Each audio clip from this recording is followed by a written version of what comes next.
Okay. All right, I'd like to call this Redevelopment Commission meeting for the town of Cedar Lake on June 4th, 2024 to order at 6:39 p.m. Please rise for the pledge.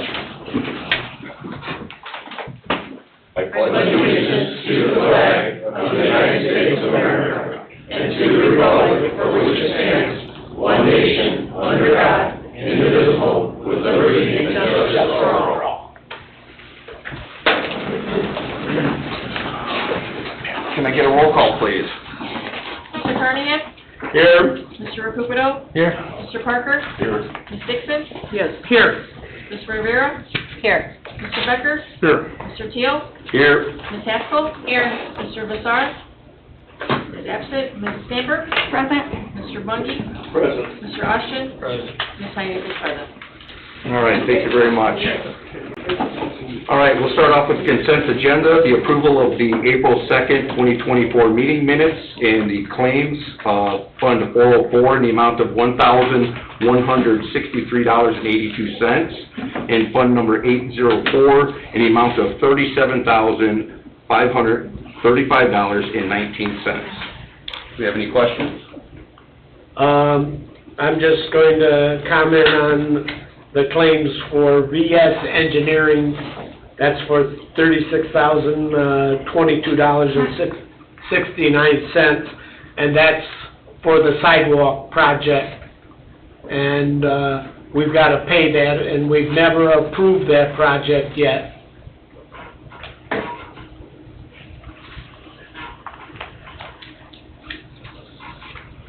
All right.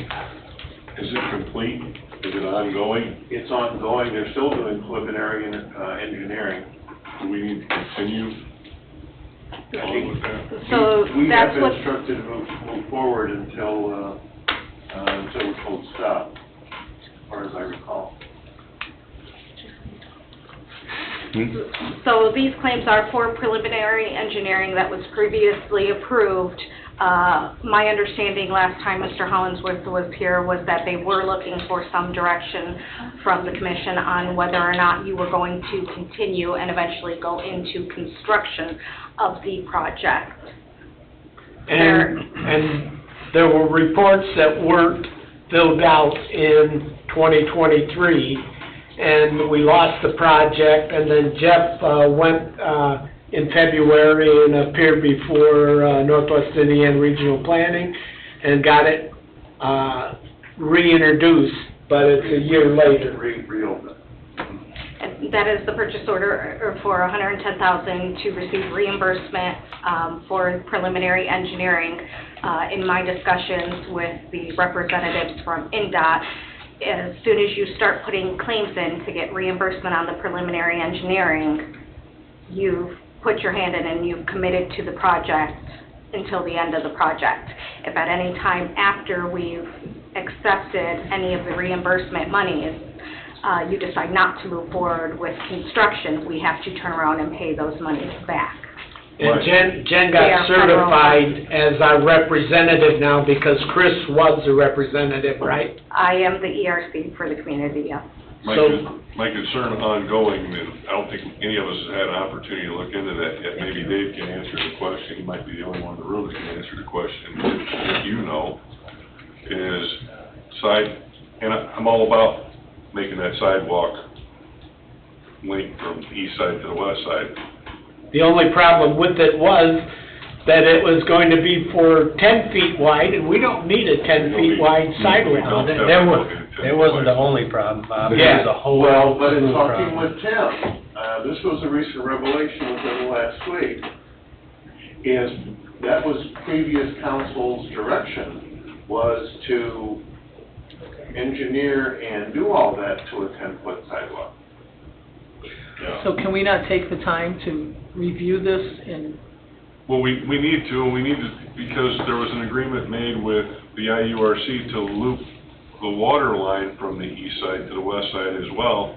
In 2028. Yeah, and if the sidewalk goes in before the water line goes in, you'll be ripping up the sidewalk to put the water line in later. That doesn't make good sense. Yeah.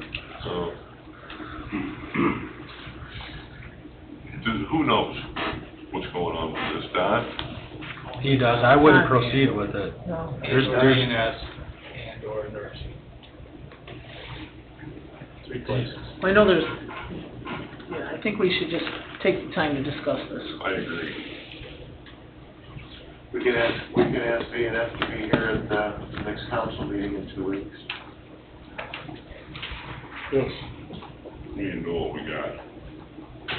Is there a reason why they wanted 10-foot sidewalks? From what he's saying, Tim said the council said that, I never heard that, did you? But I mean, You we've seen them said that was the way. direction of the town. Now, whether or not that was with, I hate to conjecture. Yeah, I don't think I was ever in a public meeting or anything, but I've seen them that wide with like 3 people riding their bikes now. I don't know how you even get a 10-foot sidewalk along the north Some end of those spots. Yeah, not around the lake. Well, not along over there by Drago Bottoms and Walbert Park and. It ain't gonna happen. Would you like a motion for this consent agenda? Yes, so could I get a motion to approve? Consent agenda, I will make that motion. Thank you. a second. All right, we have a motion by Ms. Dixon and a second by Mr. Recupero. Roll call, please. Mr. Carnahan? Yes. Mr. Recupero? Yes. Mr. Parker? Yes.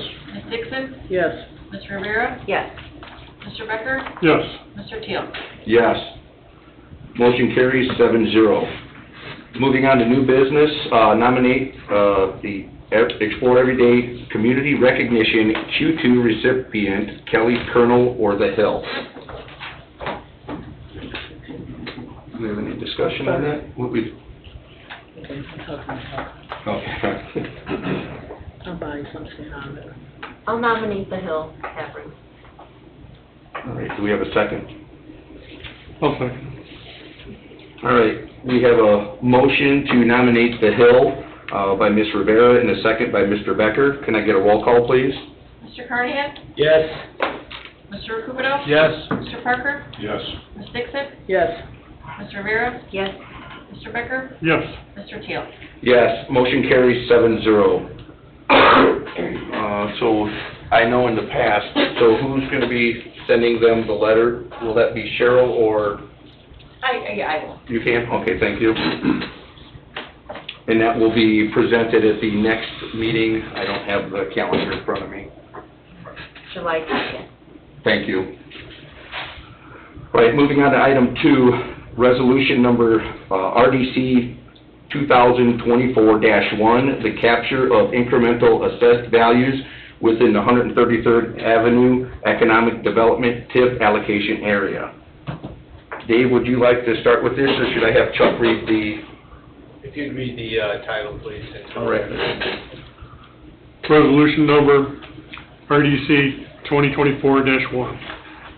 Resolution of Cedar Lake Redevelopment Commission concerning the 2025 budget year determination for the need to capture incremental assessed valuation within the consolidated Cedar Lake 133rd Avenue Economic Development Area Allocation Area and all matters related thereto.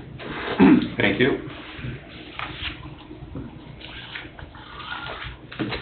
All right, Dave, do you have anything to add for that? I do. This is the annual action of the Redevelopment Commission to notify the world that you intend to capture increment for the next upcoming year from your TIF district. There's a reason for establishing the TIF district, and this is the annual requirement under Indiana Code 36-7-14.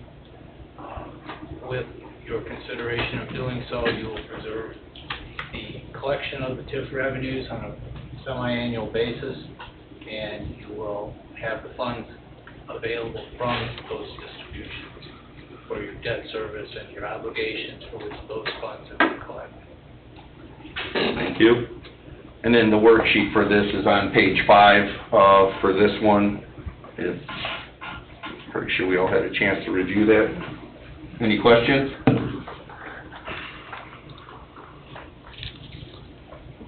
If not, okay, get a motion to approve. So moved. Can I get a second? All right, we have a motion by Mr. Parker, a second by Mr. Recupero. Can I get a roll call, please? Mr. Carnahan? Yes. Mr. Recupero? Yes. Mr. Parker? Yes. Ms. Dixon? Yes. Ms. Rivera? Yes. Mr. Becker? Yes. Mr. Teal? Yes, motion carries 7-0. Item number 3, resolution number RDC 2024-2, the capture of incremental assessed values within the US 41 South TIF allocation area. Mr. Becker, if you could please read that one by title only, please. Town of Sea Lake, Lake County, Indiana Redevelopment Commission Resolution Number RDC 2024-2. A resolution, the Cedar Lake Redevelopment Commission concerning the 2025 budget year determination for the need to capture incremental assessed valuation within the Route 41 South TIF District allocation area and all matters related thereto. Thank you. All right, we probably don't need an explanation from you on this one, Dave, or do we? Briefly. Okay. You have 2 TIF districts in your town, 2 TIF allocation areas. You just approved the resolution for the first, which is the consolidated 133rd Avenue TIF allocation area. This is the second and newest of our allocation areas on Route 41. Same process follows, same process applies. The resolution is for the same purpose. But they're different because there are 2 different allocation areas. Okay, in this area then, is this from like 133rd South to the new, to Lakeside Business Park? It is. And, the revenue's expected to be $50,000, but no expenditures, according to the worksheet. That's correct. All right, can I get a motion to approve? Make that motion. Can I get a second? I'll second. All right, we have a motion by Ms. Dixon, a second by Ms. Rivera. Can I get a roll call, please? Mr. Carnahan? Yes. Mr. Recupero? Yes. Mr. Parker? Yes. Ms. Dixon? Yes. Ms. Rivera? Yes. Mr. Becker? Yes. Mr. Teal? Yes, motion carries 7-0. All right, we're going to move on to school board liaison comments. Hello. Good evening. I really don't have anything. I do know that, because when we met in February, we decided to kind of meet a couple times a year, so we're meeting again Monday night. Mm-hmm. I think that was a fabulous start to the year. Projects got completed that needed to get completed between the town and the school, and it's a positive thing. It's a great thing. All right. Thank you. And we need to advertise for that meeting, correct? Correct. Yeah. And also at our graduation Sunday, there were 23 students that are actually moving on to an actual trades union, Oh, nice. which is fantastic. Yeah. Have you ever hired, We have automotive, and then our building trades, I believe we are actually building a house again this year. We're gonna start. So, really good. And Tim's not here, right? No. All right, do we have any written communication? No, it's from Crown Point. I have not received anything. Gotcha. All right. Mr. President, No, he's there will be a written communication. It'll be issued by you to the taxing units of the action taken by the commission this evening to declare the determination to capture increment. That's the packet that you, That's the information I brought you in the event that it went that way. okay, Yeah. thank you. All right, do we have any public comment for redevelopment commission? Public comment for redevelopment. Third time, public comment. All right, public comment is closed. This meeting is adjourned at 6:53 PM. Next meeting, July 2nd at 6:30.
Good evening, ladies and gentlemen. Welcome to the Town of Cedar Lake Town Council meeting for June 4th, 2024. Would you all please rise for the Pledge of Allegiance, followed by an opening prayer?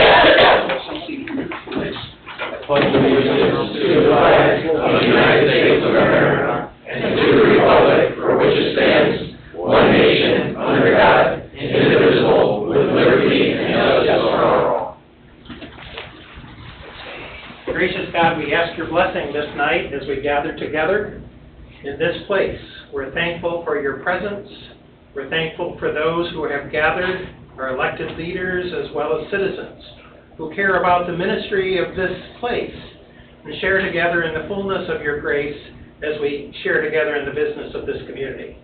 We ask your blessing tonight and your guidance as we make decisions. We ask for patience as we listen to one another carefully and lovingly, and we ask your blessing upon all that we do so that your presence will always be a part of who we represent. We give thanks in Jesus' name. Amen. Amen. Thank you, Reverend Tom. You're welcome. This meeting is called to order at 7:05 p.m. Roll call, please. Robert Carnahan? Here. Julie Rivera? Here. Chuck Becker? Here. Mary Joan Dixon? Here. Richard Field? Here. Greg Parker? Here. Nick Recupido? Here. I am present. Jeff Bungie? Present. David Austin? Present. Thank you, Jennifer. We've got presentations. We've had two listed on the agenda. The first one is going to have to be postponed until the next meeting due to an unforeseen circumstance for the individual. We'd like to invite Cheryl Corey up. She's in attendance for Shared Ethics Commissioner update. Good evening. Good evening. Hi. Thanks for putting me at the top of the list. You're welcome. So this past Friday, there was a Shared Ethics Advisory Commission training, and it was very well attended throughout all of Northwest Indiana, but especially from Cedar Lake. We had myself in attendance, Jennifer Sandberg, a couple of the ethics trainers, Brandon Zamadowicz and Sarah Eli, Jeff Bungie, our town manager, and Mindy Ray, our park superintendent, were in attendance. So thank you all for attending. During the lunch, we were able to discuss a little bit more about Cedar Lake and some of the processes, and I got to learn a little bit more about it, and of the initiative of updating the personnel policy that's currently happening. As we know, this is important for transparency and consistency within the town department. The next kind of training that the Shared Ethics Committee is doing is their summit on October 24th, and that's open to the whole community. So once I have those details, I'll let everyone know, because everyone is welcome to attend. A couple of other initiatives the Shared Ethics Committee is handling is their primary election ethics pledge. They have 71% of the candidates, so that's 45 out of the 63 signed the ethics pledge. So they were pretty happy with that growth. There was only 36% last year. And they're going to continue asking for the general election process later this year. And then also they are still updating their website and branding. And then my next steps are working with the trainers to finalize the trainers, which will hopefully happen within the next few weeks. I'm going to finalize some of the trainers from the police and the fire department. And then my next Shared Ethics Commissioner meeting is July 17th, so you guys will see me at the end of July. All right. Okay. Thank you so Thank you, much. Ms. Corey. Thank you. Good job. We'll move on to public comment on agenda items only. Public comment on agenda items only for town council. Last call. Ms. Sandberg, do you have anybody online? No one online. Okay. Public comment on agenda items is now closed. We'll move on to the consent agenda. Number 1, minutes from April 16th, 2024 and May 21st, 2024. Number 2, claims, all town funds, $211,882.53. Wastewater operating, $193,512.36. Water utility, $54,249.33. Stormwater, $23,558.68.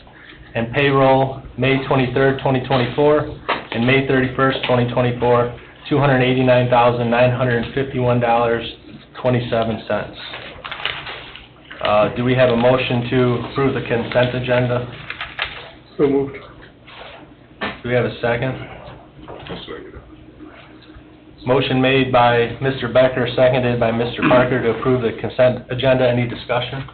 Yes, Jennifer, for the wastewater treatment, I tallied up the two totals there, and it's $117,897.88.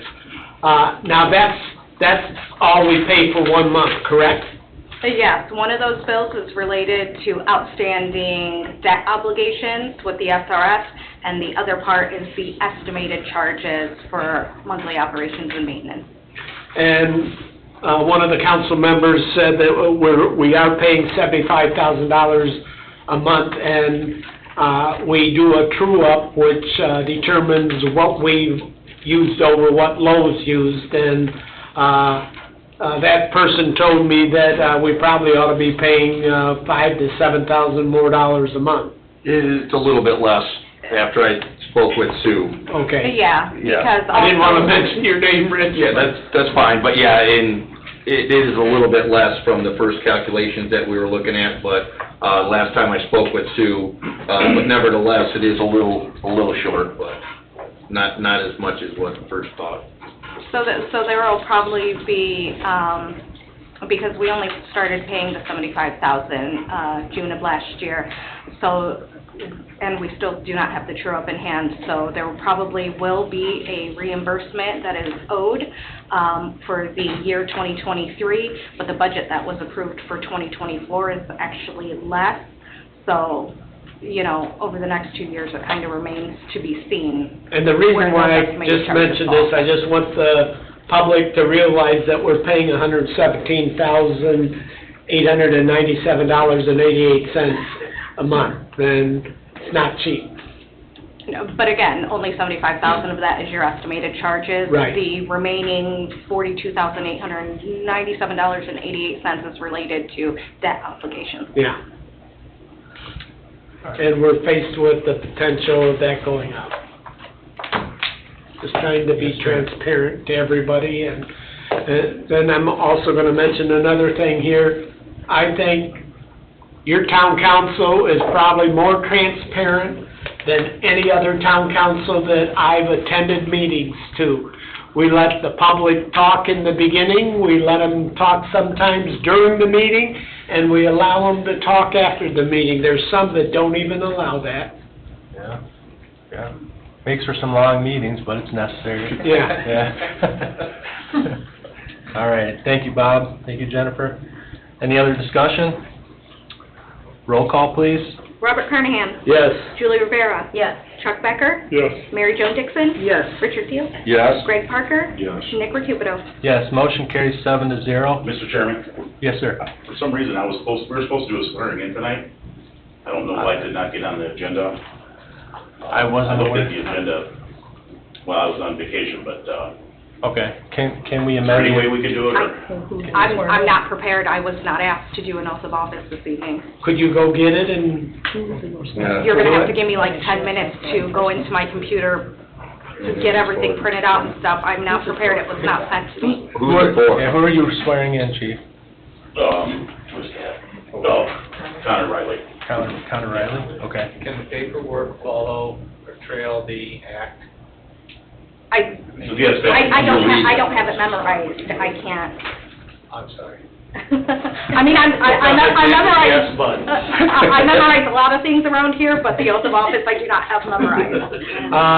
Can we take a 10-minute break and let her go ahead and get that? Would it be okay if we did 2 weeks? Would you guys be okay with that? There's another meeting in 2 weeks. Are you okay with that? Yeah? We could wait 2 weeks. Could we say that out loud? No, I was trying to accommodate. I know, I don't know why it happened, like I said, I was. So traditionally, when we do an oath of office, you also have the new business item of the training reimbursement agreement, and that also has not been prepared. I don't have that in the packet. Okay. And I didn't see that on there either, so I was a little. Okay, so then, We're just not prepared this Yeah. evening. is that something that can be 2 weeks then? Yeah, and I don't want to rush it for you guys either. No, and I- we'll wait 2 weeks, as long as it's okay, right? I know he can wait, but I'm just talking to his mom.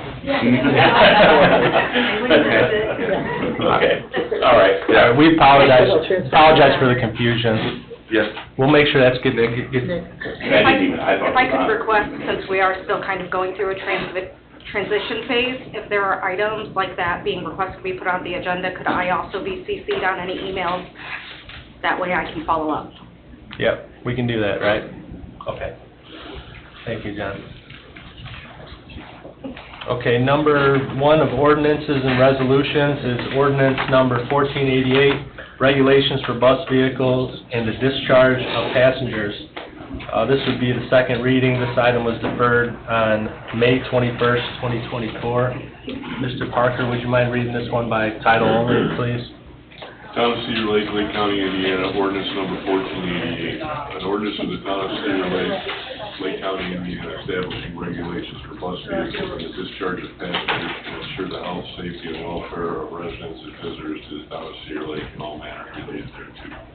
Thank you, sir. So this item was deferred, after the first reading, it wasn't unanimous. I know that the exhibit was missing from the packet. Tonight, we do have Exhibit A for the rules and regulations, and so everything should be here in the packet for the public and the council to consider tonight for a second reading and adoption. And Attorney Austin, this would be just adopt after the second reading? Okay. All right. I do have some questions for the attorney. So this is very detailed, this exhibit. Is this language from are other towns doing this? You know, there's stuff about passengers getting background checks and the fines. Is this something that there's other communities in Indiana that have enacted? To my knowledge, yes. We gathered a lot of information to draft this ordinance. As you can tell, it's a pretty sensitive ordinance, but it's incredibly important for the safety and security of our town. So, yes, the answer is to your question. Okay. I'm just wondering, do we have jurisdiction over interstate commerce? Is this something enforceable by a town code? Can be. There's some federal law that's come out, but this is specific to Cedar Lake and the safety measures being implemented by this town council for Cedar Lake citizens. I know Governor Evan Bayh, when he was our governor, he tried to stop other garbage companies from bringing their garbage in from other states, and that was ruled illegal. And this kind of seems similar to that. It could be. I mean, it hasn't been challenged. This comes out of the initiative of a lot of people coming to our country. And this was a path and a method by which people were coming to our country, or coming into the country. So, this is purely a policy call, and Right. I think it's a message call. Well, that's what it is. It's a message. I don't know what other suggestions anybody is proposing, but this is for the safety of our residents, business owners, and visitors. Whether it gets challenged, okay, but this sends a clear message that we don't allow this in our town. We don't allow the dumping of illegals in our town, or we won't if this gets passed, but I don't know how the average citizen would disagree with that. Well, I know the governor of Texas sent those buses to these sanctuary cities, and now they're trying to sue these bus companies, and the same thing's going to happen here. We're going to sue them.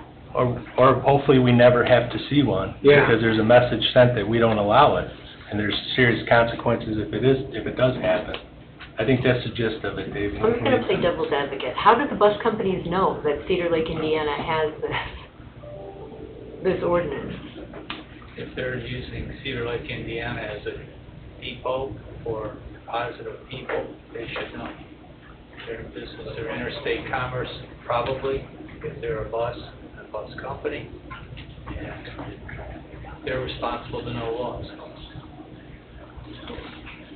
I'm open to suggestions if Julie, you have another suggestion on how we keep this stuff out of our town. This is something I know was happening in other towns. They instituted ordinances like this. I thought this was best for our community. I think a handful of council members did. I haven't heard another suggestion on how we handle this. But I'm always open to suggestions. You feel it's necessary? It's happening in 15, 20 minutes from home, so I'd say being proactive is necessary.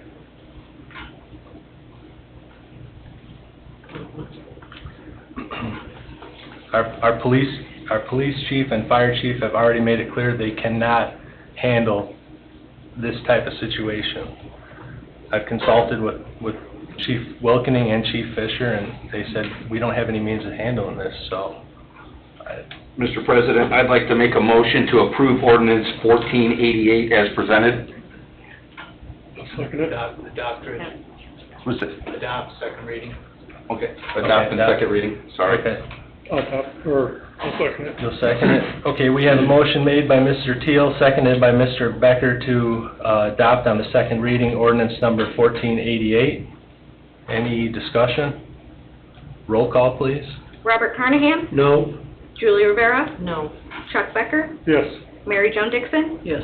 Richard Teal? Yes. Greg Parker? Yes. Nick Recupido? Yes, motion carries 5-2. Attorney Austin, is this all settled now? It is, there are penalties contained within this ordinance that need to be published.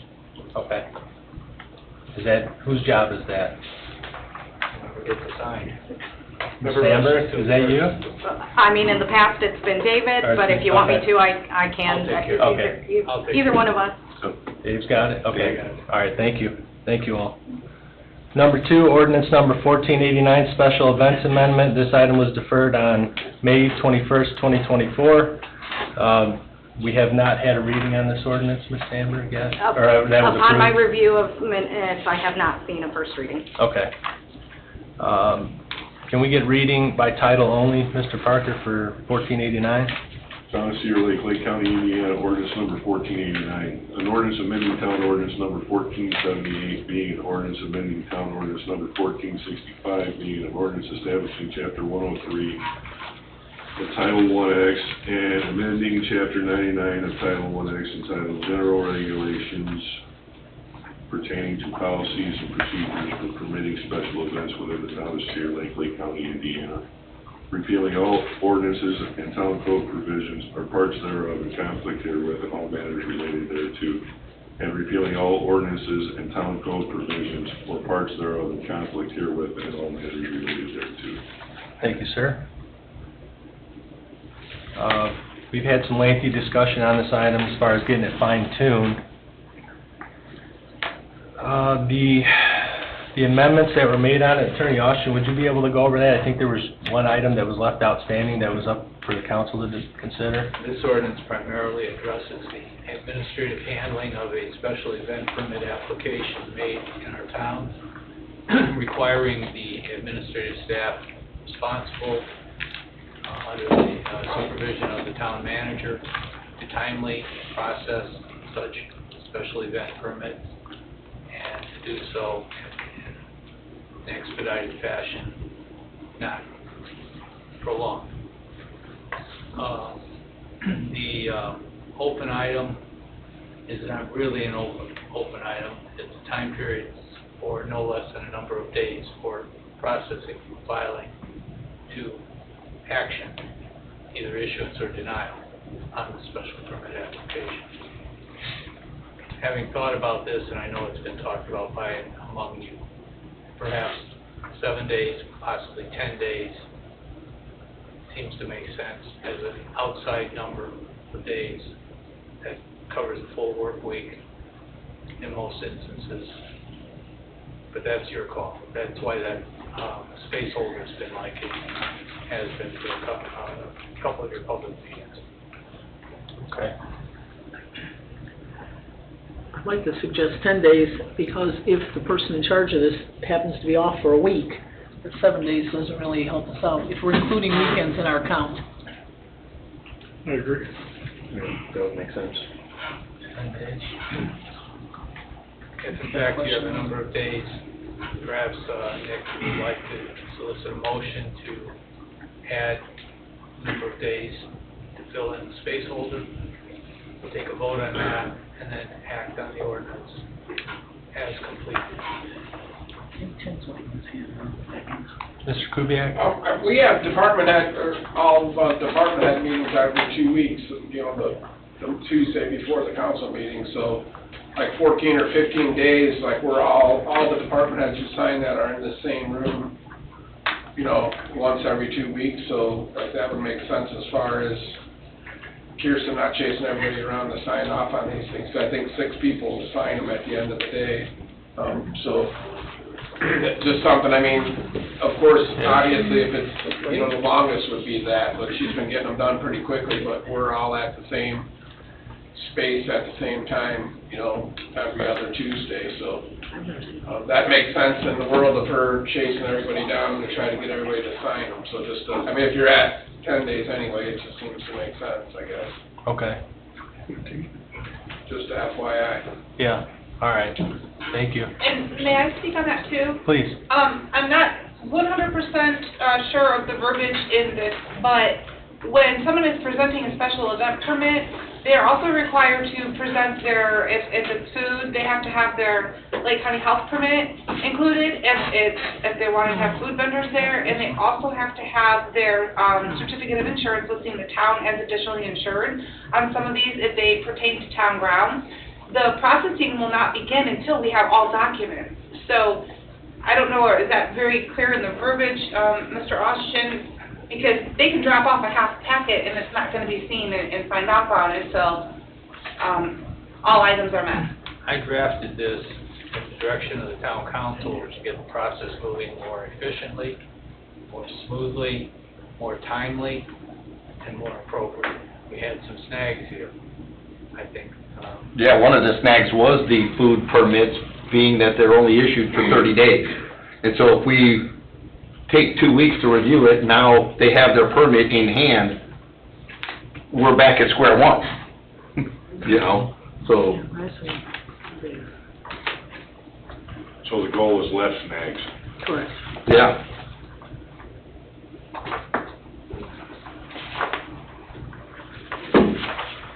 So we struck the provision that stated that,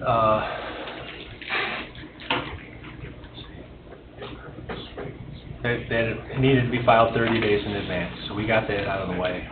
And so now we're looking at no less than X amount of days to have this processed and filed. That's where we're coming up with now, right? Outstanding. And here it says approved by the town manager. I don't, what application has all your signatures on it? Well, I think that they go, I think he gets the ultimate, he's the last signature, I think Okay. Jeff is. Buck stops. Yeah. Yeah, that would be cool if just he signed it, then that's perfect. Yeah, that's what I'm. Okay. I mean, I understand on a larger scale, special event permit, you know, that requires security, traffic plan and stuff like that. But when it comes down to simple, you know, and I'm gonna go back to the food truck stuff again, that are repeatedly doing stuff, that it shouldn't take more than a day, in my opinion. You know, if it's a common thing, a common occurrence thing. Mr. President, if I could, back on April 16th, there was quite a bit of discussion amongst you all regarding this, and there was discussion about adding in language to give the town manager the authority to expedite those smaller things, I would think, such as the food trucks, to, you know, get them going. So I think the 10 days is good for the larger permits, or are you suggesting you think 14 days, or does the 10 work still for the every 2 weeks? On larger. Well, if it's 10, business. I mean, every other Tuesday, we have a department head meeting here, so I was just thinking, like, on the one, if Jeff just needs to sign off on it, or, I mean, but she's trying to get everybody to, you know, I mean, if that would help the whole situation, if 15 people didn't have to sign it. 'cause it's the whole I process. get it, I just think it's just for covering the bases on larger, For sure. you know, that require more, you know, fire, police. And all these small ones have been getting done quickly, they're just, but I think she's still tracking down everybody to sign them, which isn't a necessity. Yeah, and so you're saying that we shouldn't have to, for the small. I mean, if Well, you at the make April that, meeting, the whole reason we asked for Dave to change it, because it was at 14 days. Yeah. So we definitely want to go less, Yeah, because we 30. saw there was a snag. I Yeah, think it was It 30. was 30 days. it was, It was 30, but we had suggested doing no more than 14 days. yeah, so I say we stick with the That's the 10 and Mary discretion Jones. of the town manager. Yeah, Top of yeah. That way it doesn't get held up by staff for no reason like it seemed to have happened last year. the government got in the way. Going government Yeah. down the way, Right. yeah. Correct. So the blank says no less than X amount of days. I think that ought to be changed to no more than, so X amount of days.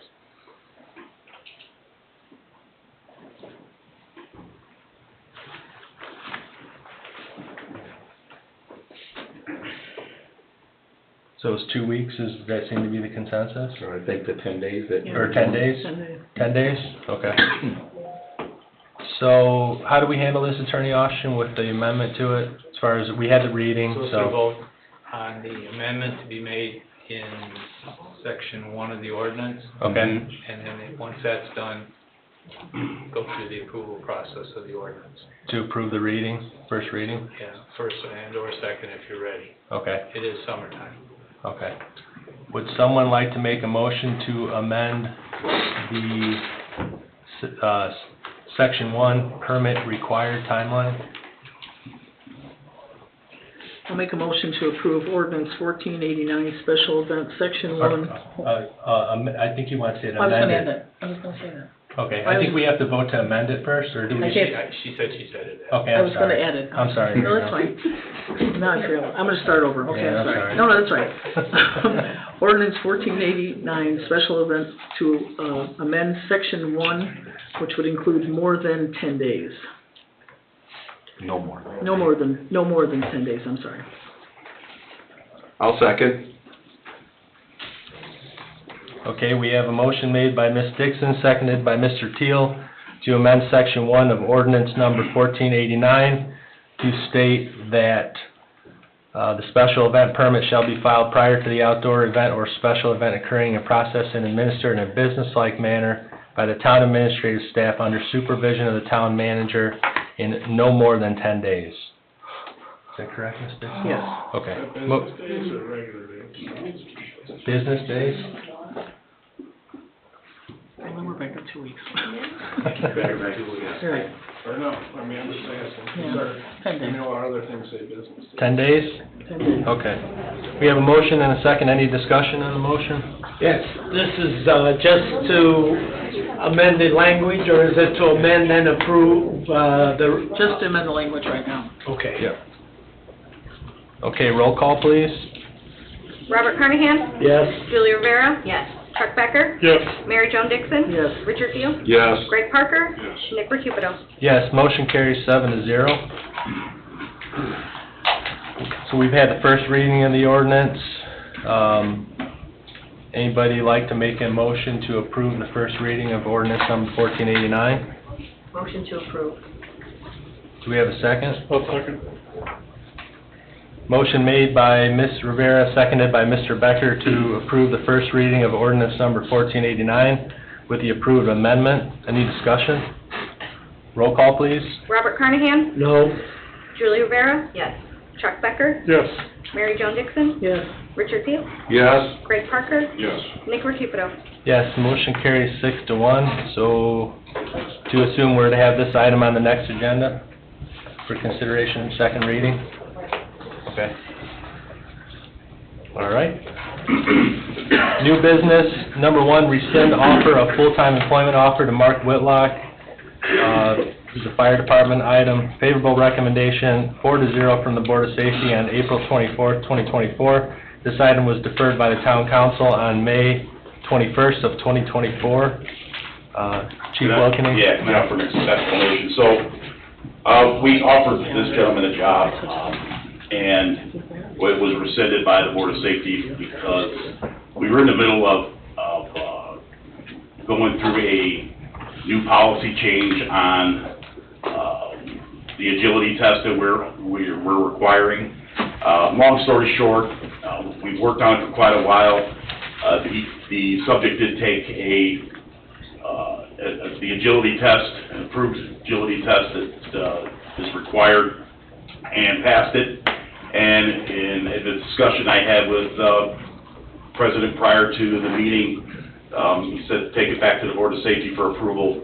And I'm going to request the Board of Safety do an emergency meeting between now and the next council meeting so we can hire Mr. Whitlock based upon his, and we're currently down actually 2 people, so I'm hoping that to have both of them ready for the council meeting if the Board of Safety approves them in 2 weeks, or whenever the Board of Safety chairman has a meeting, calls the meeting. All right. Are we clear?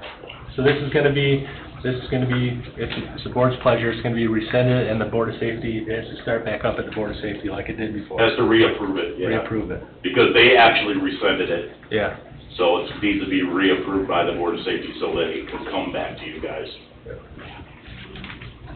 Are we clear? Yeah? Okay.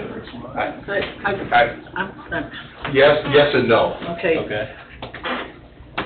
so they did not approve it. And No, they sent it did. to us. No, they did approve him originally. To go get tested, and No, they approved to hire him. we approved to hire him, Yes. pending testing. No, we made him an offer prior to, and then we told him he had to go for a test.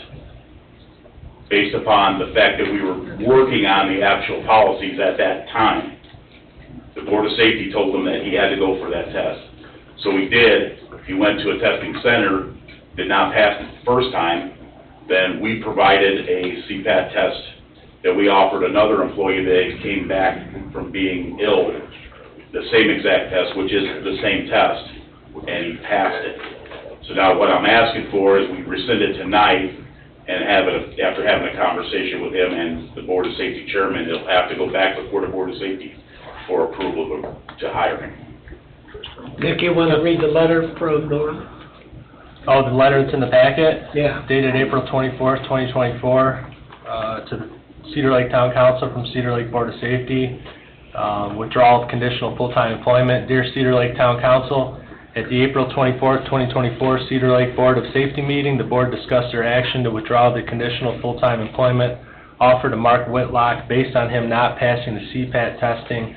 The Cedar Lake Board of Safety made a motion and voted 4-0 to rescind the offer of full-time employment on the above-named individual. Charlie Caper made the motion, and David Villalobos seconded the motion.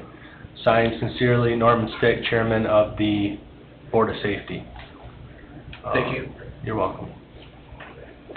We have Board of Safety members here, we're all good? Yes. Okay.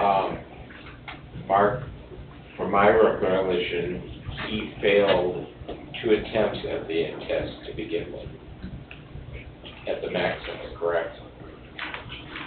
I don't recall the first place where he did it, but yes. But he failed twice. Then Todd came back and wanted to hire him, and we said that he had to pass the test again, or attempt the test again. And apparently you did it at a different facility, St. John, and apparently he passed there. Okay. But that was bypassed around it. I mean, we didn't hear that to begin with. Okay. What do you mean you didn't hear that? About him going and doing the second test. He tested once on his own, and then he tested after we requested him to test. After we offered to hire him, we changed the rules in the middle of the game. So I said we should give this guy another chance at the test because that particular policy was not complete yet. So I asked the Board of Safety to allow him to take that test again, and This particular time, we set the test up ourselves because we have approved a policy by the Board of Safety for that exact test. We put that test together, did it, and he passed it. It's actually a harder test. So I think the guy has been training for it, so that's why he passed it the third time. Well, I guess the He's bottom... ready to go. The bottom line is in order to follow our procedures we followed, I think we agreed it's got to go back to the Board of Safety, be reconsidered there, and we can Yes. ultimately be considered by the council. And I'm fine with it. I just Okay. wanted to clear that what took place was something we need to make right. I guess Please give that process a chance again. my concerns are the timing of all of this. The timing that the offer was rescinded, and then the testing after, that they were gonna withdraw his offer. And then he was tested after they voted 4-0. That's the thing I have an issue with, is timing. Understood. The whole thing was kind of messy, because we were in the process of changing policies because of a prior incident took place, so we had to update our policies at that point in time. But he was already in the hiring process at that point in time. What we could do, we could go ahead and accept the recommendation of the safety board, and then they can go back to them and see if they want to send something to us again in the future. Yep. I agree with you, Bob. Yep. And that's what I'm gonna ask the Board of Safety to do, is to call for an emergency meeting and see if we can get them to, this time we can get it done right, the right way. It was a mistake. We fix it, we get it done the right way, and it could be ready for you guys at the next council meeting if the Board of Safety says it's okay. For now, I'm gonna make a motion. I'd like to see what that note says, because I'd like to be part of the conversation. I'm gonna make a motion that we rescind the offer of full-time employment until such time the Board of Safety gives us a favorable recommendation. I'll second that motion. Motion made by Mr. Parker, seconded by Ms. Dixon, to rescind this offer of full-time employment, Mark Whitlock, which was a recommendation from the Board of Safety. Any discussion? Roll call, please. Robert Carnahan? Yes. Julie Rivera? Yes. Chuck Becker? Yes. Mary Jo Dixon? Yes. Richard Thiel? Yes. Greg Parker? Yes. Nick Cupido? Yes, motion carries 7-0. Thank you. Thank you. We'll try to get it done by then. I'll get ahold of Commissioner Stitt. Okay. Thank you. Thank you. Number 2 of our new business is approve amended placement agreement for a full-time ATM in the police station. This item was deferred on May 21st of 2024. Attorney Austin, you were directed to go over this agreement? I received the agreement the same day as your last meeting, in fact, in the meeting, after the meeting, and I didn't see it until the next day. I have reviewed the document. It's, from your lawyer's perspective, an unacceptable document for a vendor agreement by the town with a vendor, and there's basically a rewrite needed of a contract, if in fact you were to consider it. That's the strict contract side of it. The other considerations, of course, are policy-type considerations for you, and they are numerous here. Once you take a look at this proposal, I call it a proposal, not necessarily an agreement. It just warms your cockles to figure out all the things that are not good for Cedar Lake on this proposal. And I put that in writing. Okay. We've got that in the packet. Thank you. Mr. President, if I could also just note, it looks like Phil is online via Zoom if you had any further questions. Okay, thank you. Any board discussion? He marked this thing up in all kinds of red ink, and then Jennifer also indicated that our insurance, we'd end up paying a premium on this, right? We would, if we were to put them as additional insured on our policy, it would most likely be a premium increase for us. I also think we need to consider the safety of ourselves and the people who might use this. I foresee that when the police department moves, that part of the building will be closed, and to have the isolated, but would there be an ATM machine in there after hours? I don't really think that's appropriate for us to provide that type of service with no security or safety. I could be wrong, but I don't see the benefit of That too. Yeah. extra insurance, extra security measures. I agree with that. Okay. If there's not any other discussion, is there a motion on this item? He's online. Yeah. I don't have any questions for you, sir. I'd make a motion, Mr. President, to deny the placement of the agreement, or of the agreement of placing a full-time ATM in the police station. Do we have a second? I'll second it. Motion made by Mr. Teal, seconded by Mr. Parker, to deny the placement agreement for a full-time ATM in the police station. Any discussion? Roll call, please. Robert Carnahan? Yes. Julie Rivera? Yes. Chuck Becker? Yes. Mary Jo Dixon? Yes. Richard Thiel? Yes. Greg Parker? Yes. Nick Recupedo? Yes, motion carries 7-0. Number 3, approve request to extend an offer of employment agreement to the Deputy IT Director, GIS Coordinator candidate. Who would like to take this item? We had some discussions, I think, Council Affairs and Clerk Treasurer. Yeah, Mary Joan and I met with we actually had a second interview after Cliff, and you met with, right, and Jeff? Me and Jeff met with the candidate. Yeah, and so Mary Joan and I did as Council Affairs. We were, I'd say, pretty impressed with the person. So I felt that we should, I guess part of the discussion was the pay. You guys discussed that or not? Hmm? Did you guys discuss that? We had Just briefly. discussions, but Yeah. nothing in great detail. Yeah, other than I mentioned what our discussion was. I'm sorry, I'm Council? sorry. Oh, sorry. I was just saying that Mr. Rowe had previously sent out a recommendation letter to you that did discuss salary. Okay. Yeah, and Mary Joan and I thought that we would not start at that higher level, that we were feeling to start out would be at 65,000. Okay. Question, Yes. how many people applied for this? I believe you had 2 interviews that I know of. But I believe it was 5 or 6 applicants total, but 2 we interviewed. I know Cliff is online, he vetted.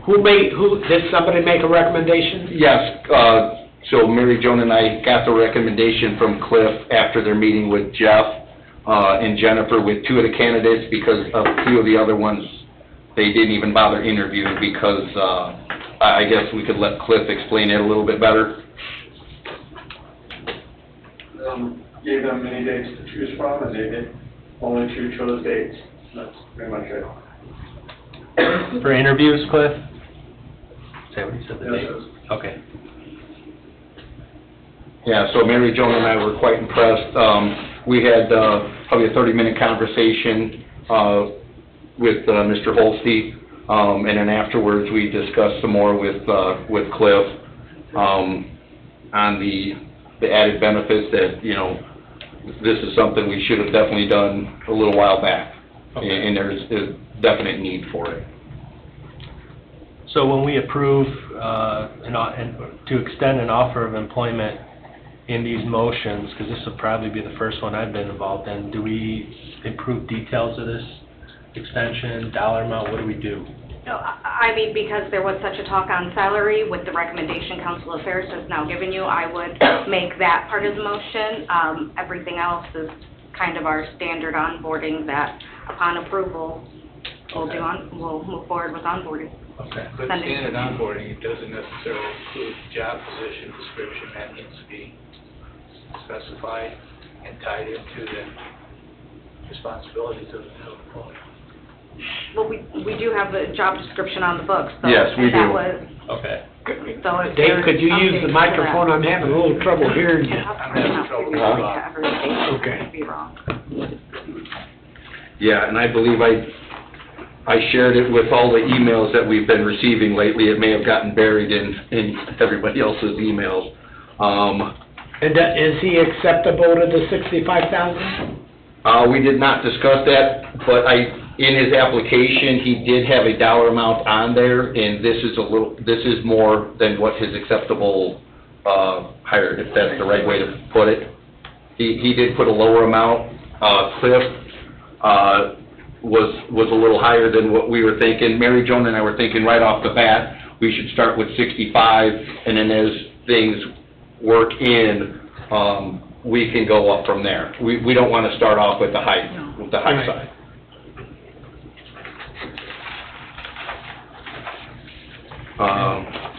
Yeah, and I have it right here as far as Town of Cedar Lake position description for Deputy Technology Director, GIS Coordinator.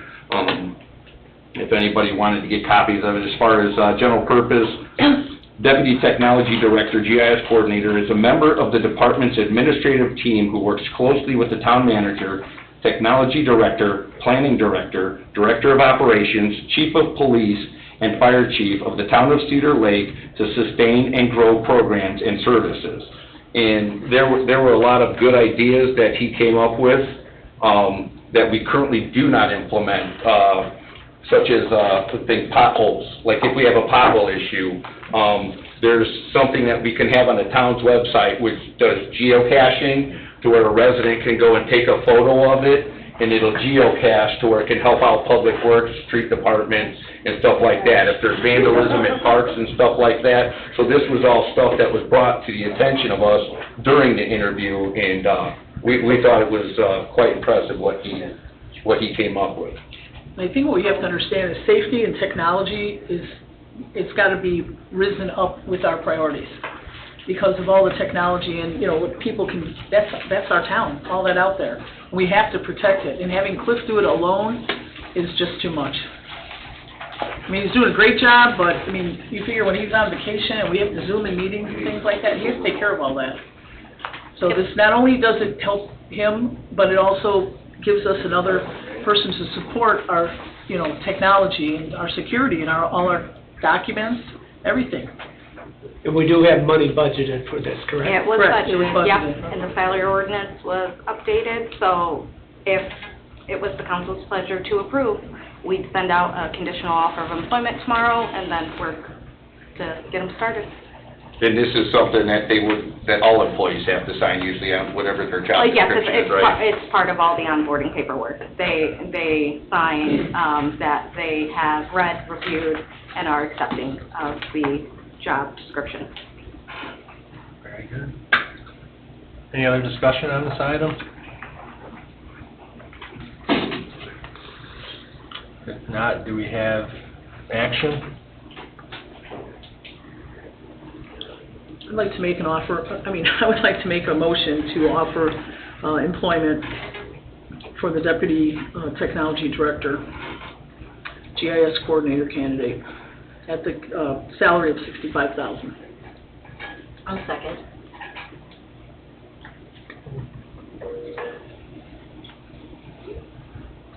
We have a motion by Ms. Dixon, seconded by Ms. Rivera, to approve request to extend an offer of employment agreement to the Deputy Technology Director, GIS Coordinator candidate at a salary of $65,000 per year.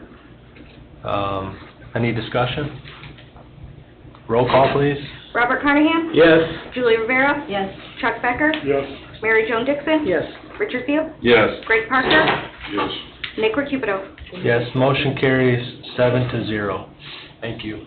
Number 4, award a contract for the Fire Department Emergency Vehicle Preemption Bid Project bid.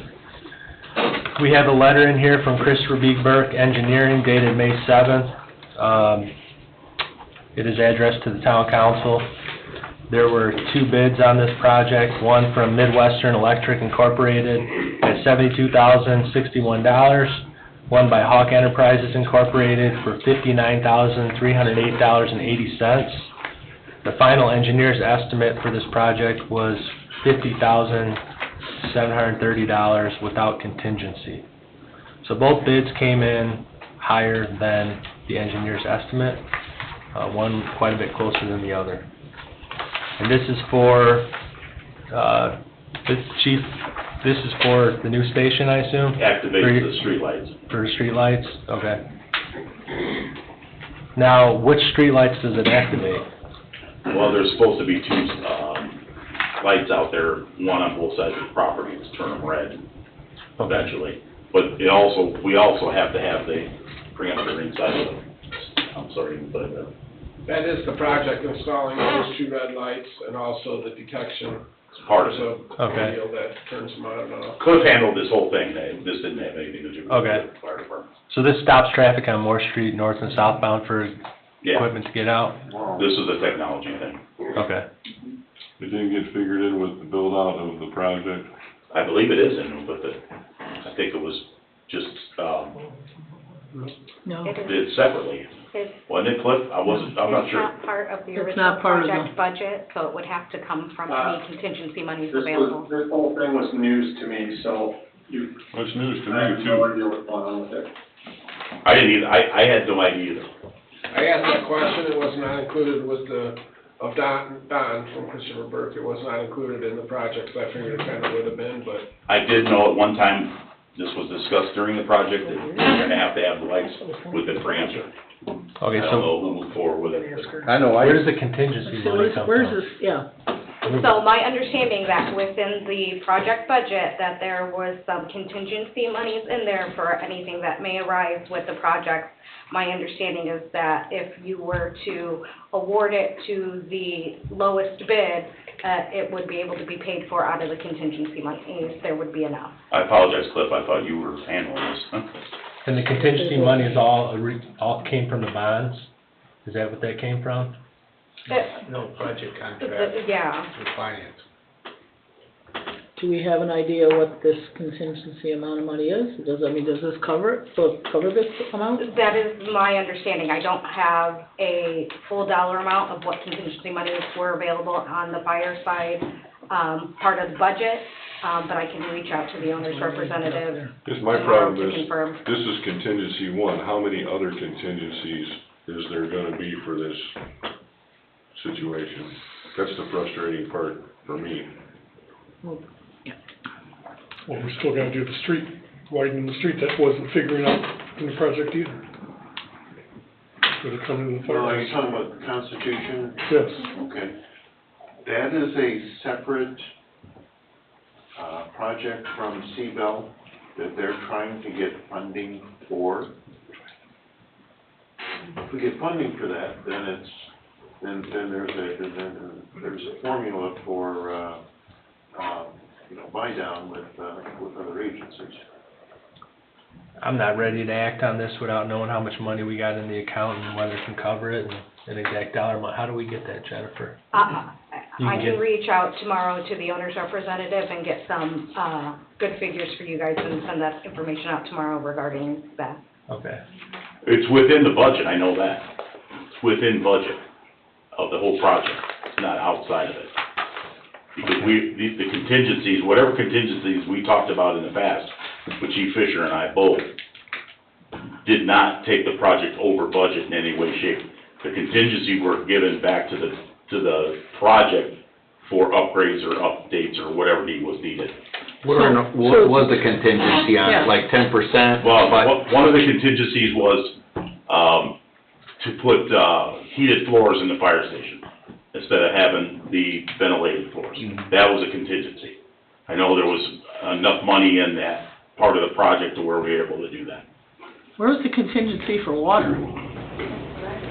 That was outside the project, it wasn't. Okay, is there money appropriated from the fire station That's not. to the Moore Yeah, I Street? get it, I get Yes. it. There is money, It's that's in already- there. Okay, I'm just, because these are some things you see unfinished, and you're Yeah. just like, how much more surprises are we gonna get? Fisher and I didn't have anything to do with utilities. No, I'm not blaming anybody, we're Okay. just trying to, we're new, we just wanna see a Yeah. picture here. Every time we show up, it's something new, and I think, I'm not trying to speak on behalf The of owners anyone. need And to tell us. I've Owners need to heard tell us. that the water will cost maybe $800,000 to bring it to the buildings. You mean, Water is- you mean the water line service lines are to the extension? building. Yeah, to bring Yeah, it from the well to the station. Yes, and you approved the funding sources for that as part of last year's, And that's about I wanna say it was 800,000? November. Yeah, that's the Yeah. water main extension. Yeah. Yeah, we had that all accounted for. Budgeted for, Jen? We're just waiting for permits.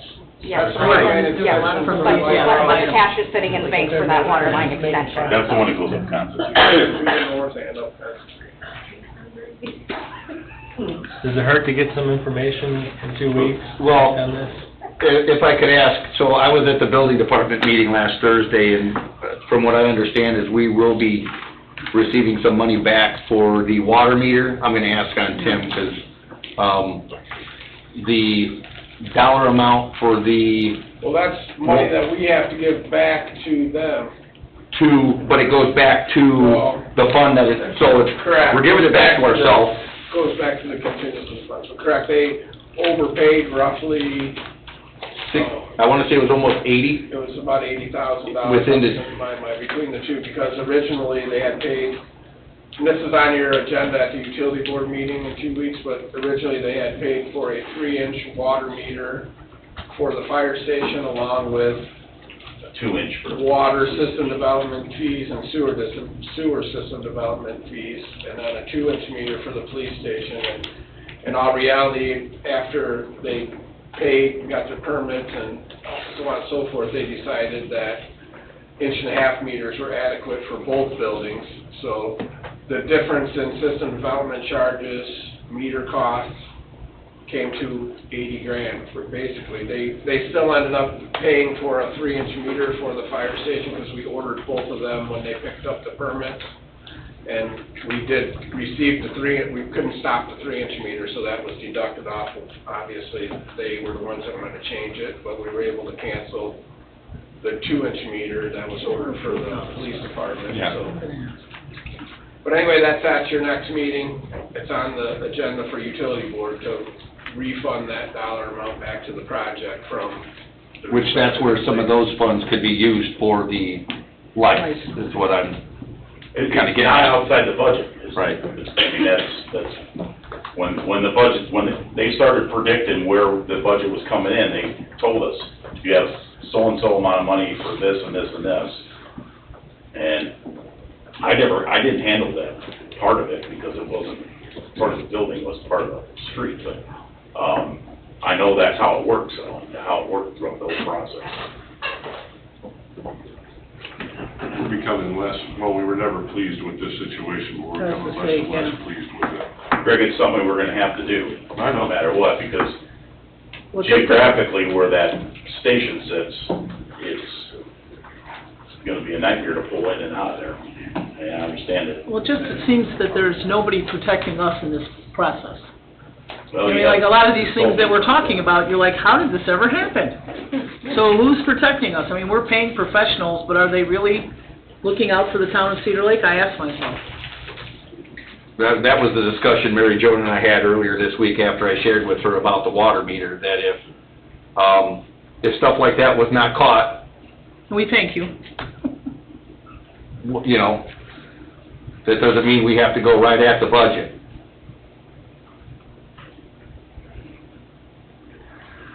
Well, what's the board's pleasure on this item? I'll make a motion to defer 2 weeks, the next meeting. I'll second. Give Ms. Sandberg some time to give us numbers. I will reach out to the owner's representative tomorrow. Thank you very much. All right, thank you.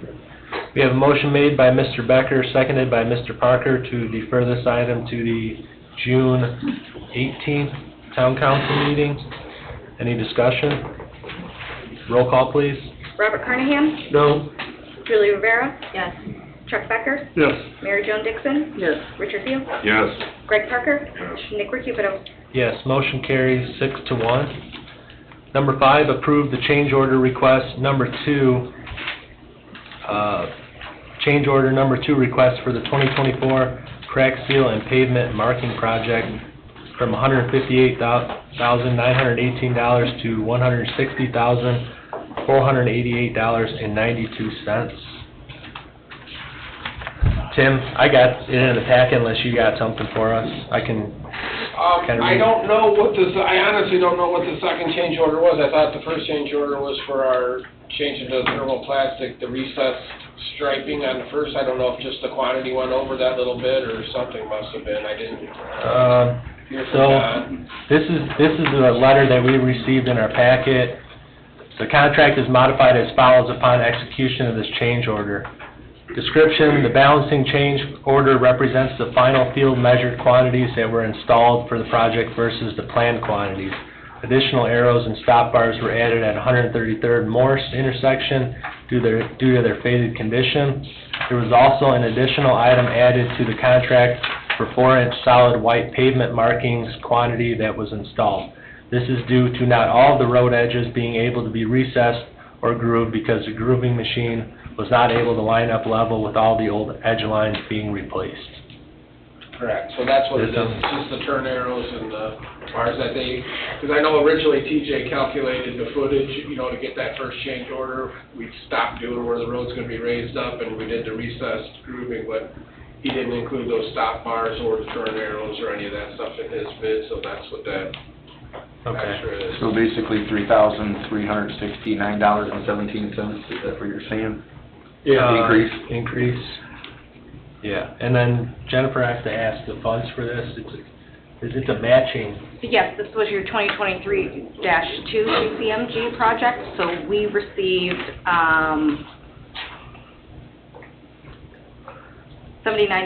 $79,459, so the town will pay the difference of $81,029.92.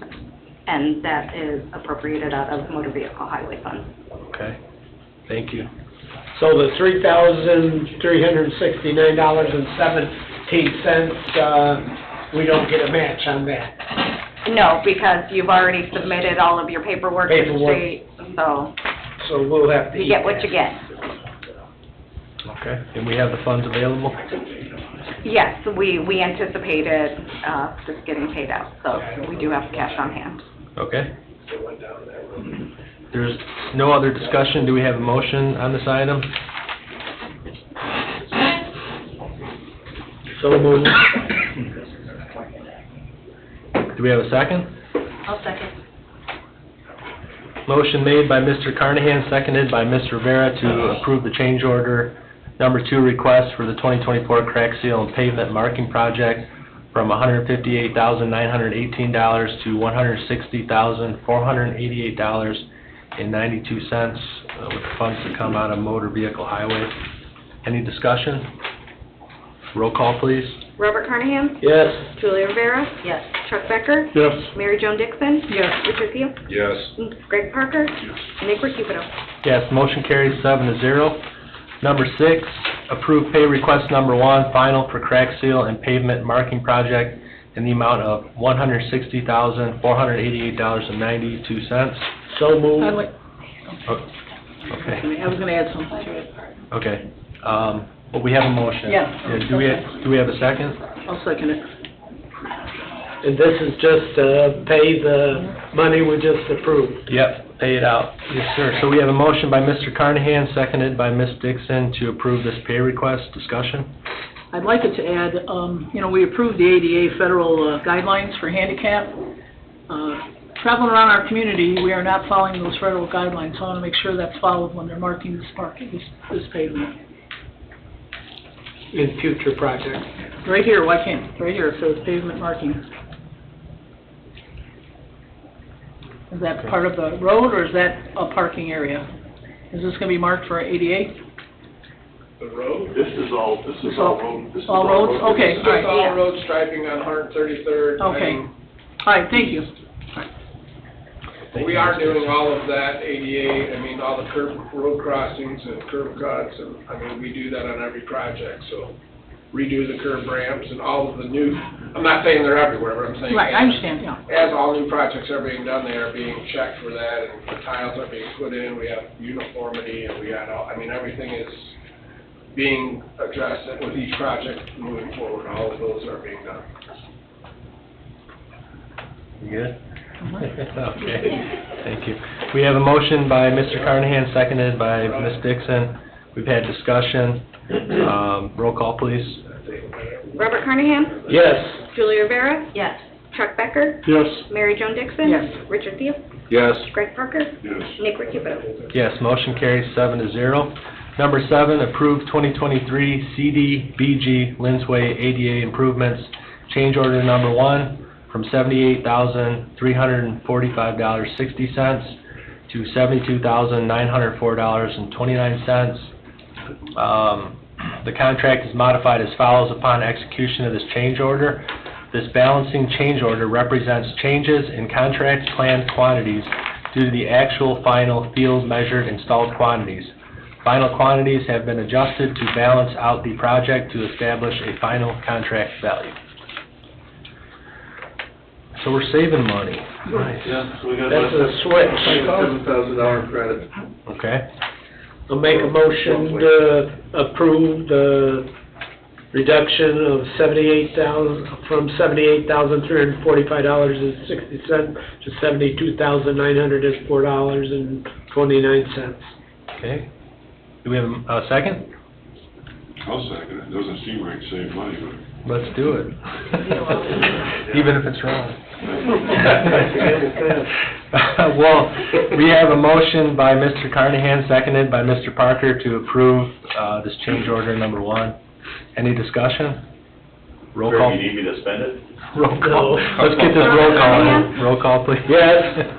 Julie Rivera? Yes. Chuck Becker? Yes. Mary Jo Dixon? Yes. Richard Thiel? Yes. Greg Parker? Yes. Nick Recupero? Yes, motion carries 7-0. Number 8, approve 2023 CDBG Linsway ADA improvements pay request number 1, final, in the amount of $72,904.29. So moved. Okay, do we have a second? I'll second. Motion made by Mr. Carnahan, seconded by Mr. Teal to approve this pay request, the final request, in the amount of $72,904.29. Discussion? Bob's got something to do tonight. Bob? He's moving on. Yeah. These are simple. Yeah. Roll call, please. Robert Carnahan? Yes. Julie Rivera? Yes. Chuck Becker? Yes. Mary Jo Dixon? Yes. Richard Thiel? Yes. Greg Parker? Yes. Nick Recupero? Yes, motion carries 7-0. Number 9, approve Shade Subdivision Improvements, Phase 1, pay request number 5 in the amount of $155,308.92. Tim, how are we moving along on that? You know? Good. Good? They're finishing up probably tomorrow or the next day on the pipe work. Next week they're gonna start on curbs and streets, so, should be wrapped up by the end of July with any luck. It looks good. So Yeah. it's coming along well. Couple Yeah. surprises here and there, but overall, going pretty good. Good deal. And this is Phase 1 and Phase 2. We've submitted for community crossing grants to continue this project on the east side of Morris. Correct, I think this is like, I don't know how they called it, but yes, this is the second half, what they started in the fall last year, so I don't know if it was Phase 1B or Phase 2 or whatever. And Jeff and Don There's still a Phase submitted 3. that application, which due in July 1st. I believe call opens July 1st, and applications can be submitted through the end of July. Okay. All right, thank you for the discussion. Do we have a motion on this item? So moved. Do we have a second? I'll second. Motion made by Mr. Carnahan, seconded by Mr. Vera to approve Shade Subdivision Improvements, Phase 1 pay request number 5 in the amount of $155,308.92. Discussion? Roll call, please. Robert Carnahan? Yes. Julie Rivera? Yes. Chuck Becker? Yes. Mary Jo Dixon? Yes. Richard Thiel? Yes. Greg Parker? Yes. Nick Recupero? Yes, motion carries 7-0. Thank you. Number 10, review request from Park Board to change ordinance in order for rental fees to be deposited into the parks budget. Jen can speak to this. Mr. Amber, do you have something for us? So you received a recommendation from the Park Board. So I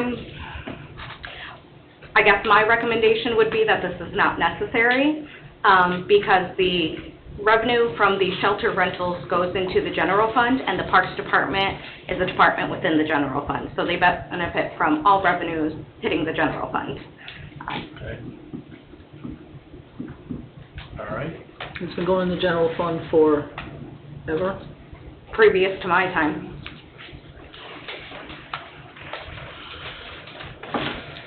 Okay, any other discussion?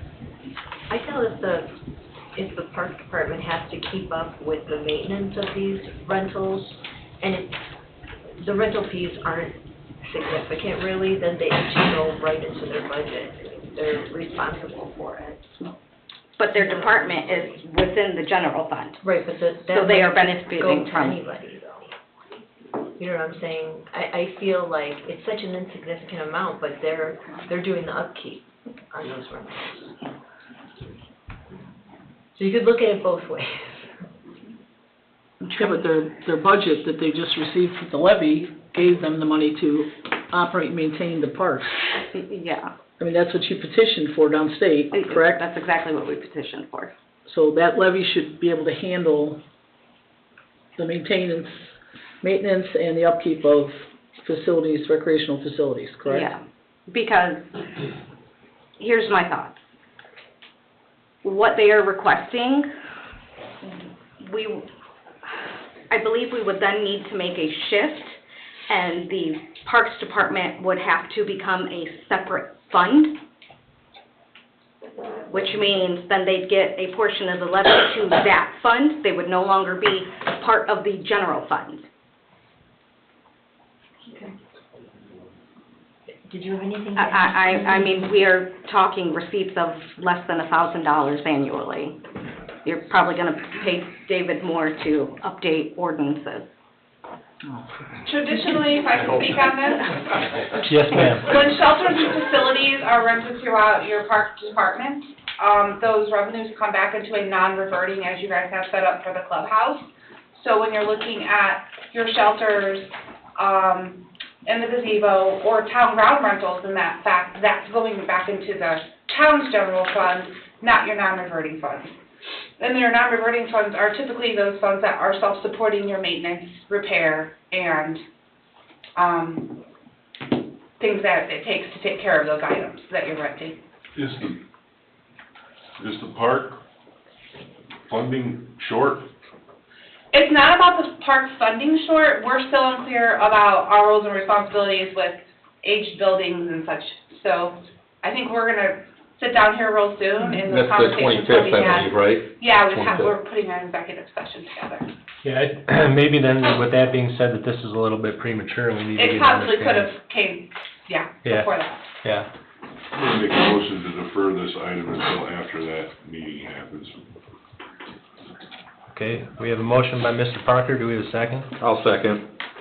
Second by Mr. Teal to defer this item until, town council gets a chance to meet with the park board, to handle this matter and other outstanding matters. Any discussion? Roll call, please. Robert Carnahan? Yes. Julia Rivera? Yes. Chuck Becker? Yes. Mary Jo Dixon? Yes. Richard Teal? Yes. Greg Parker? Yes. Nick Recupido? Yes, motion carries 7-0. Number 11, review requests for tourism funds. A, Summerfest. B, Town Planner Calendars, $300. C, Parks and Recreation Taylor Ice Festival. D, Lasson's Resort, at least $1,000. E, Cedar Lake Branding Materials for use in parades, events, etc., $500.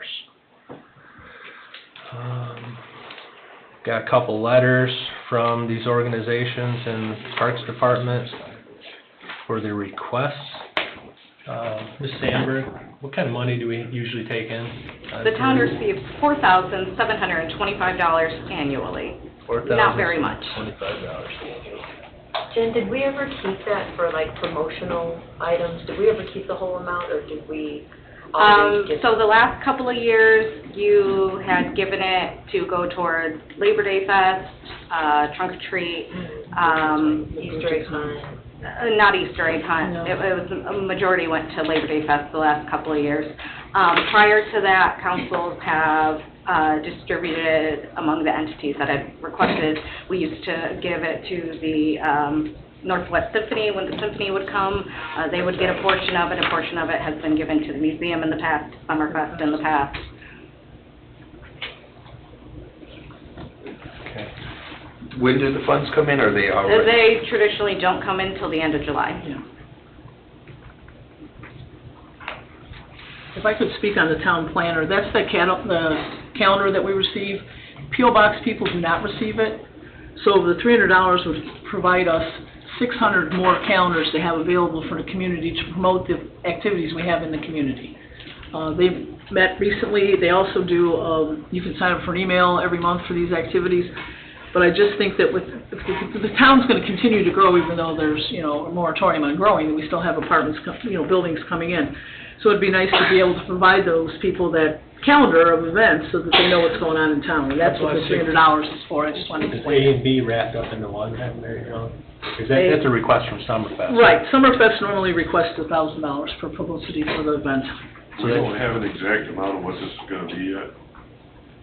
That's, I think, $4,725, is it? $4,725, that is what the town has received since prior to my time. Okay. I don't see it changing. So what is the request, the Summerfest request, the first It's one? normally $1,000, yeah, it's $1,000, there was no number. A budget. 1,000. The town planner and calendar, I'm just explaining. Okay. And how much does Taylor Fest want?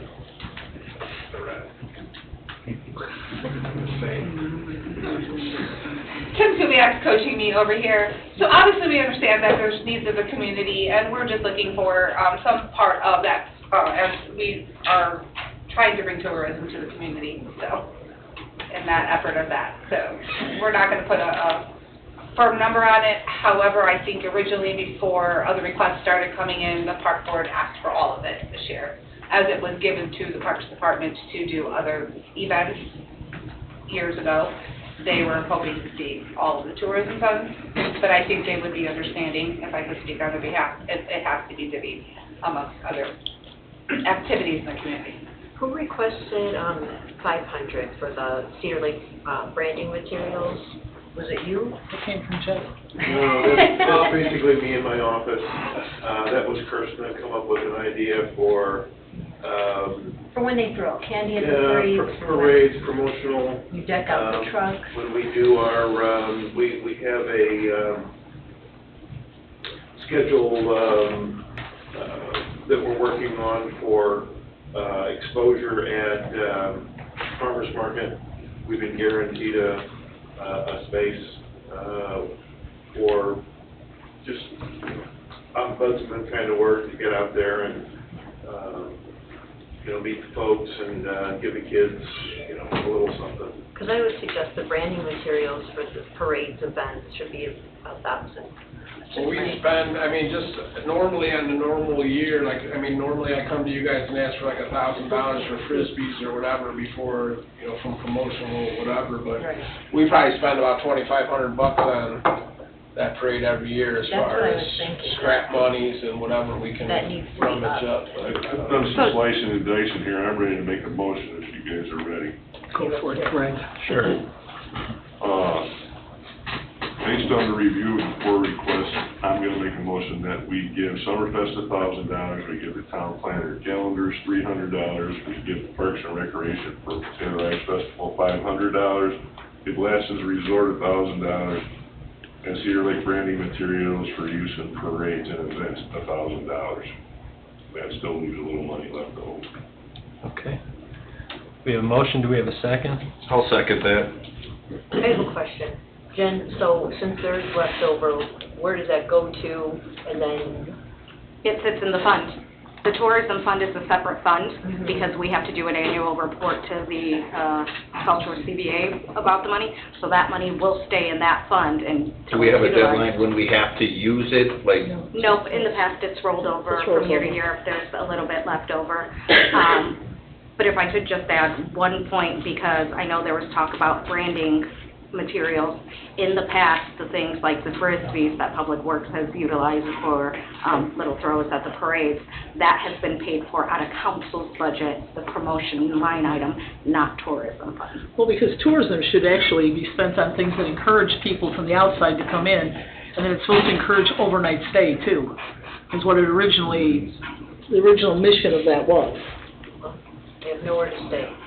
Pardon me? I said there's nowhere for them. We have quite a few people who stay for the We benefit from all the Airbnb. money. A lot of every Airbnbs hotel, around. like, based on population. Well, I think it's wise to leave some in the tank. We're only 5 months through the year. There might be other requests. Here's some proceed. There you go. Okay, we have a motion made by Mr. Parker, seconded by Mr. Teal, to approve tourism fund requests, $1,000 for Summerfest, $300 for town planner calendars, $500 for Taylor Ice Festival, Parks and Rec, Lassen's Resort of $1,000, and Cedar Lake branding materials for use in parades, events, etc., $1,000. Any other discussion? Roll call, please. Just one point, I'd Was like, it for 1,000 or 500? 1,000. You increased that to 1,000. Yeah. Yep, for the final item. Yes, ma'am? I just wanted to point out that the funds have not yet been received, so nobody will be getting anything until we actually receive the check from South Shore CPA. Okay. Sometime in end of July, I think. you Anticipated stated. end of July. Okay. Okay. Thank you, Jennifer. All right, roll call, please. Robert Carnahan. Yes. Julie Rivera. Yes. Chuck Becker. Yes. Mary Jo Dixon. Yes. Richard Teal. Yes. Greg Parker. Yes. Nick Recupedo. Yes, motion carries 7-0. Number 12, approve request to advertise for a water department crew worker position. So I think we lost somebody, and we need to fill that position, is my understanding. Yes, sir. Yeah, this is, the last person we hired didn't make it through the probational time, he wasn't quite fitting in, and Okay, so we just, looking to replace him, same position. okay, and we have the salary ordinance that states what that position pays, of course. That'll be- Yeah, it's a entry-level crew worker. Yeah. Motion to approve request to advertise for a water department crew worker position. I'll second. Okay, motion made by Mr. Carnahan, seconded by Mr. Teal, to approve request to advertise for a water department crew worker position. Any discussion? Yes, Mary Jo, you had some comments, you wanted to know where we advertise? Yeah, I was just curious. But then it was answered. Yes, it was. Okay. Yeah, but I was going to get it for public to hear. Oh, fine. You want to tell us where we advertise, Jen? So the most obvious place is on our website. We blast it out on Facebook. It's always posted in the front vestibule. Depending on what the position is whether or not we'll work with AIM, Accelerate Indiana Municipalities about getting it posted on there, or if there are other networking entity groups that'll post it on their sites. Like I know when we had the postings for the fire department, there were some professional organizations that is in with that were able to share the information. You know, I stated I was really hesitant to use job boards because there is a cost with them, and quite a significant cost for utilizing those job boards. Okay, thank you. Thank you. We have a motion and a second. We had discussion. Roll call, please. Robert Carnahan? Yes. Julie Rivera? Yes. Chuck Becker? Yes. Mary Jo Dixon? Yes. Richard Teal? Yes. Greg Parker? Yes. Nick Recupedo? Yes, motion carries 7-0. Number 13, appoint new Board of Safety member. We had resignation by Jim Oltoff, long-serving member of the Board of Safety, and I'm opening up the floor for nominations. I'd like to make a nomination, appoint Larry Nagy, Board of Safety. Okay. We have a nomination for Larry Nagy. Do we have any other nominations? Last call for nominations. Nominations are closed. Roll call for Larry Nagy. You need a second. Or we need a second? Okay. Do we have a second for Larry Nagy for Board of Safety member? We had a first by Mr. Becker. Okay, we have a motion by Mr. Becker, seconded by Mr. Parker, to appoint Larry Nagy to the Board of Safety. Roll call, please. Robert Carnahan? Yes. Julie Rivera? Yes. Chuck Becker? Yes. Mary Jo Dixon? No. Richard Teal? Yes. Greg Parker? Yes. Nick Recupedo? Yes, motion carries 6-1. Reports, town council reports. Mr. Carnahan? The chamber had their kids fishing derby that basically got rained out, but people still turned out, and They gave away 60 hot dogs, and Vito's Italian Ice was there giving free ice away to the kids that fished, and if any adults wanted it, they had to pay for it, and State Farm was there, and everybody seemed to have a good time. They brought umbrellas while it was raining, and That's some of the best fishing days when it's raining. yeah, they say that's when I don't fish, so, but they say you catch fish when it's raining. Yeah. So, but, hopefully, next year it'll be better. It's usually always the first Saturday in June when it's a free state fishing. Nobody needs a license, on the first Saturday and the first Sunday. Thank you, Bob. And then, when we get to the police and fire, I'll ask a couple questions. Okay. Thank you. Any other town council reports? Yeah, I'd like to add on to what Bob mentioned earlier, as far as with the true-up for JMOB, we still have yet to receive that Okay. for 2023 true-up. And when do we usually get that, Jen? Well, I guess the question would be, when are we supposed to get it, and when do we usually get it? Okay, yeah, good question. So my understanding of the agreement is that we are supposed to receive that report in March. And for the last few years, it has been late May, early June when we have received the full report. Is that in the agreement? Yes, it is in the That's agreement. my understanding. It is 100% in the agreement. And any indication of when we're gonna get it? Nope. So it might be later this year. I'm going to say yes, because last year I received it June 3rd and today is June 4th and I have not received it. Should we be reaching out to the town of Lowell to request that, or are we just gonna sit and wait?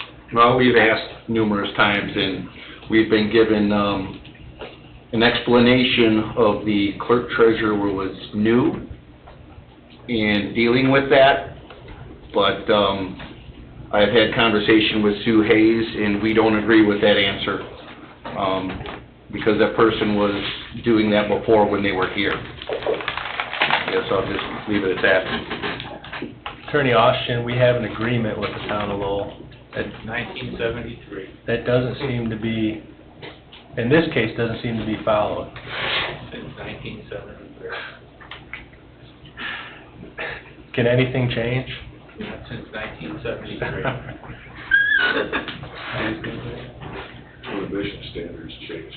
Yeah, that's, Rich, we gave them, some questions. Have we got a response back from any of those questions? Nothing as of yet, and the questions were in response to the 2022 true-up that Sue Hayes had questions for. Full email thread of questions back and forth with Mr. Hendricks, the Lowell Town Manager.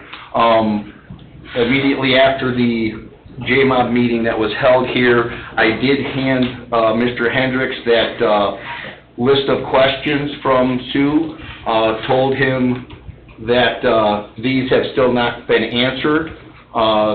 They are not going away, that they need to be answered. And here we are, still not answered.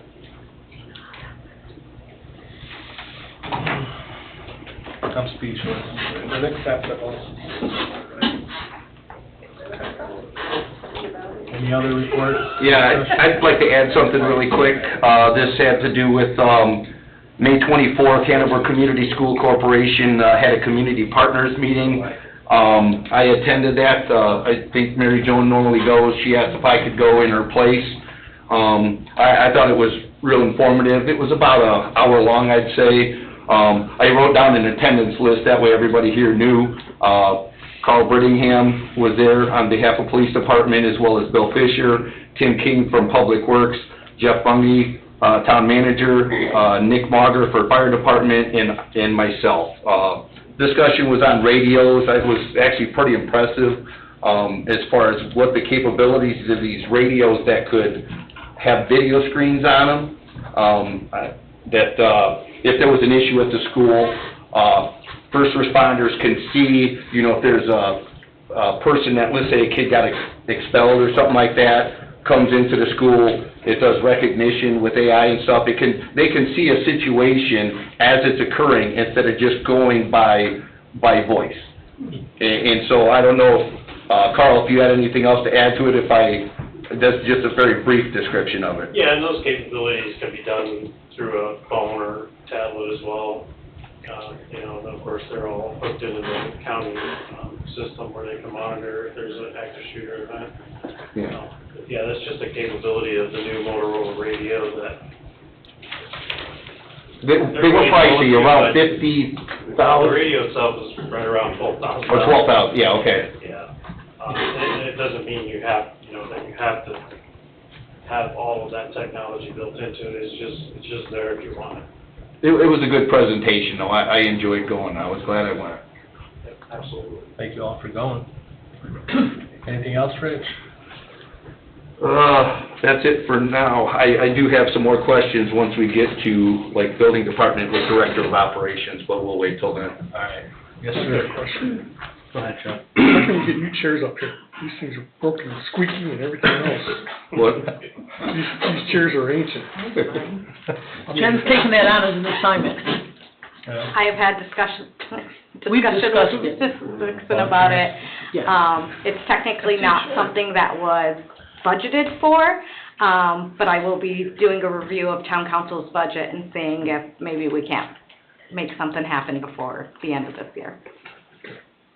I'll come back to you at your next meeting with a report.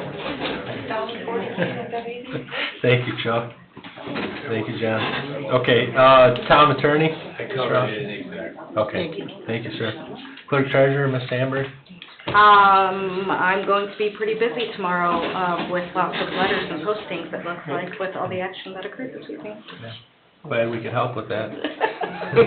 Town manager, Mr. Buggy? I have nothing further.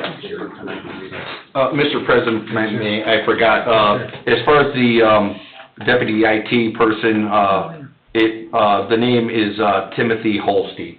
Timothy Holstein, okay. All right, thank you, sir. Number 5, Director of Operations, Mr. Kubiak.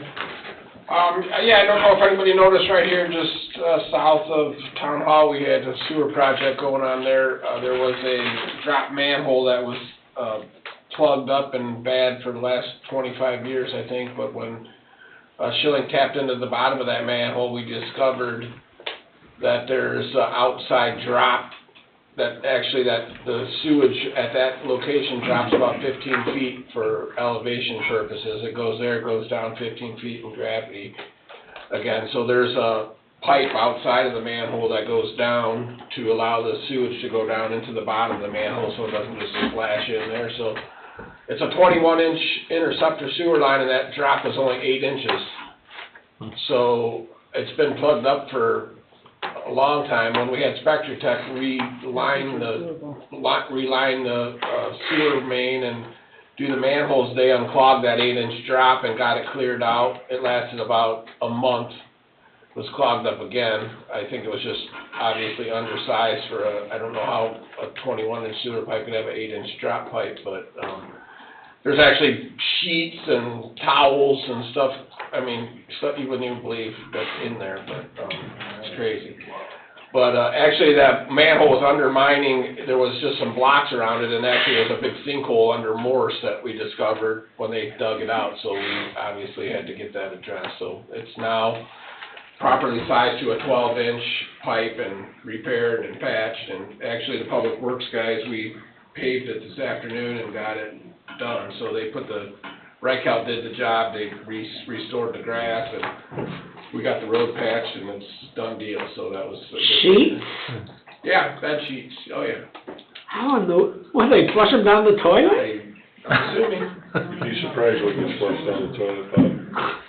How, I have no idea. How, it doesn't make sense, but yes. Crazy. Towels. There's some crazy stuff that, I don't know. People must really have to struggle, and I can't even imagine how it ends up happening, but it does. You've got good toilets. And then I guess my next question is, everybody knows the gazebo got smashed by a tree in the last storm. It's tore down and removed. I've heard a couple people ask, are we building it back? Are we moving it to a different location? Discuss that. All of answers, which I have no idea what the plans are, but I don't want to spend time on getting quotes and getting a plan to rebuild it if that's not everybody's wishes. So I don't know if you guys have some direction to offer, or we have a I'd say game plan. yes and yes. Yes, what? Yes, it's getting rebuilt, and yes, it's probably getting relocated. Okay, so. Where's that gonna go? I've never heard nothing about this. I mean, Bob, did you not listen to me? It's You not listen to me it was earlier? insured for like $32,000, so $31,900 I or didn't hear something, that. so. Again, they said that they would give us our deductible for cleaning it up, which we got done. Mary Jo suggested that it goes closer to the lake, for if someone wants to use it for a wedding venue, it has better. Was it closer to the lake and more towards the museum, I believe? Yeah, you can. Yeah. What my thought is, and what I shared with them, is my concern, first of all, is of the artwork, that this weekend was just full of sand, there's some wiring that's exposed. So my thought is that we relocate that artwork up to where the gazebo is currently, because there's plenty of light there for it. It'd be a safer place, it'd be less vandalism. There's always dogs walking on this and using it for other reasons besides art.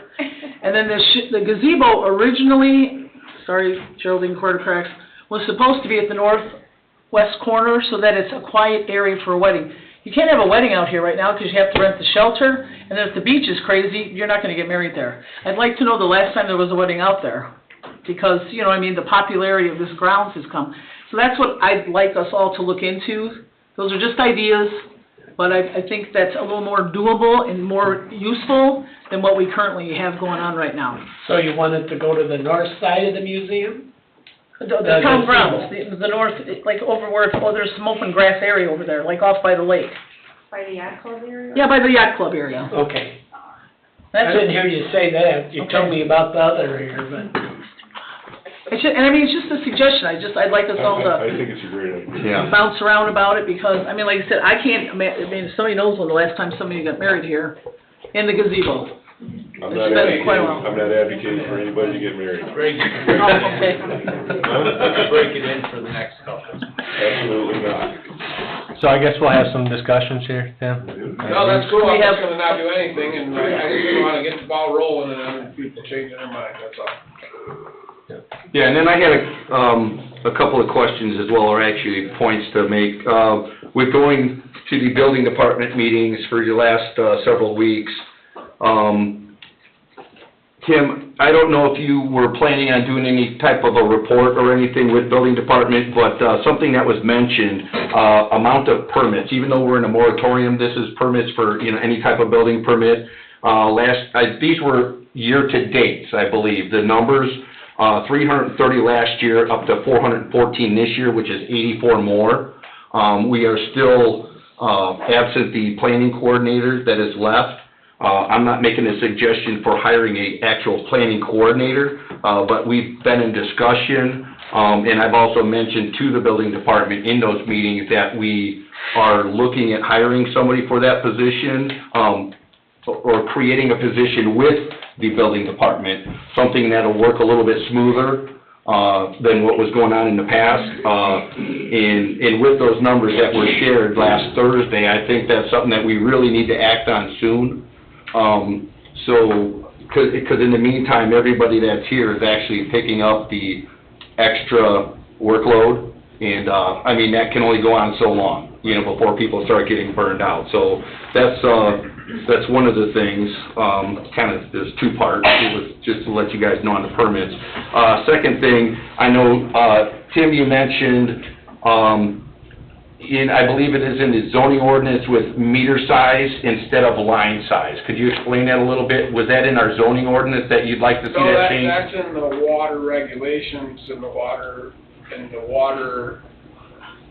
utility billings, I mean, in the system development charges and so on and so forth, so, and according to Sue, that stuff is governed by the IURC or whatever, but. That was the everything- 2010 tap fee from the IURC, I believe, is Correct, what those was. were, our meter rates and our system, our charges were not, our meter costs were not updated since 2010. So according to, I could swear that a couple years ago that we had an area in there that showed current costs of meters, like, so basically, every time we ordered meters, we would adjust that cost, but. But currently it's line size, I believe you said, Well, right? it's the fees are based on, it says in the ordinance that are based on line size. So if you have a 5/8 meter, you're supposed to pay a system development charge for a 1-inch line. We actually have a requirement that every house has to be supplied with a minimum of a 1-inch line. So once you put a 5/8 meter in, you're only using 5/8 of water. So we normally charge, for all new residents, we charge a system development charge for a 5/8, because that's what meter they're using. But in the rules, it says you're supposed to use the line size, and even for these, we really run into issues on the bigger projects because we require one service line, like the fire station has a 6-inch water service line. So they were charged system development charges for water and sewer based on a 3-inch water meter size, because that's all the potable water that they could possibly use in the facility. So it's just kind of one of those things, that's how it's written, isn't really the way, me and Sue argue about these on each job, and she's like, it's the line, but we don't charge for fire hydrants, we don't charge for fire suppression water. So once that part is, basically, that is the water line size technically, because even though the line going to the building is 6-inch, the water line going for use for potable water is 3-inch, thus meaning that the only water that can go into the sewer system is through that 3-inch line, not the 6-inch line, because the rest of the water is for fire suppression. So it's just kind of a crazy thing that we have, that when how everything works, it just doesn't. And the difference in those costs is, you've seen what we talked about, the $60,000 and $30,000 difference was to go from that 3-inch to 1.5 inches, from that 2 inch to 1.5 inch, and all those charges, they significantly escalate as you go higher. So I don't know, we talked about it, and I think that stuff is all, Sue said that we would have to make when she was starting to work on making an appeal or something to the IURC to change those rates, because we discovered when I was doing the homework for switching the refund back for the things, we paid $3,290, or they paid $3,290 for a 3-inch meter, and our 3-inch meter tap cost was $29.90. So we were $300 short just on the actual cost of the meter, let alone the tap fee. But that wasn't done since 2000, I think Sue said 2010 or 2012. Yeah, it was 2010. 2010. So Can we get some input from Sue? Are you appealing this? it's not an appeal, it's just a change. A change? Yeah, and I did not bring this to Sue's attention, after the meeting that was just on last Thursday. So this is something that I just wanted to inform the council with, that is something that we're gonna need to consider. Yeah, they just need to be updated. Sue did have discussion with Mr. Kubiak, and I have spoken with Sue, and there's She's just some discussion, but she's I'll ready to let Sue respond. speak. Go ahead, what Sue. we could do. Good evening. Good evening, guys.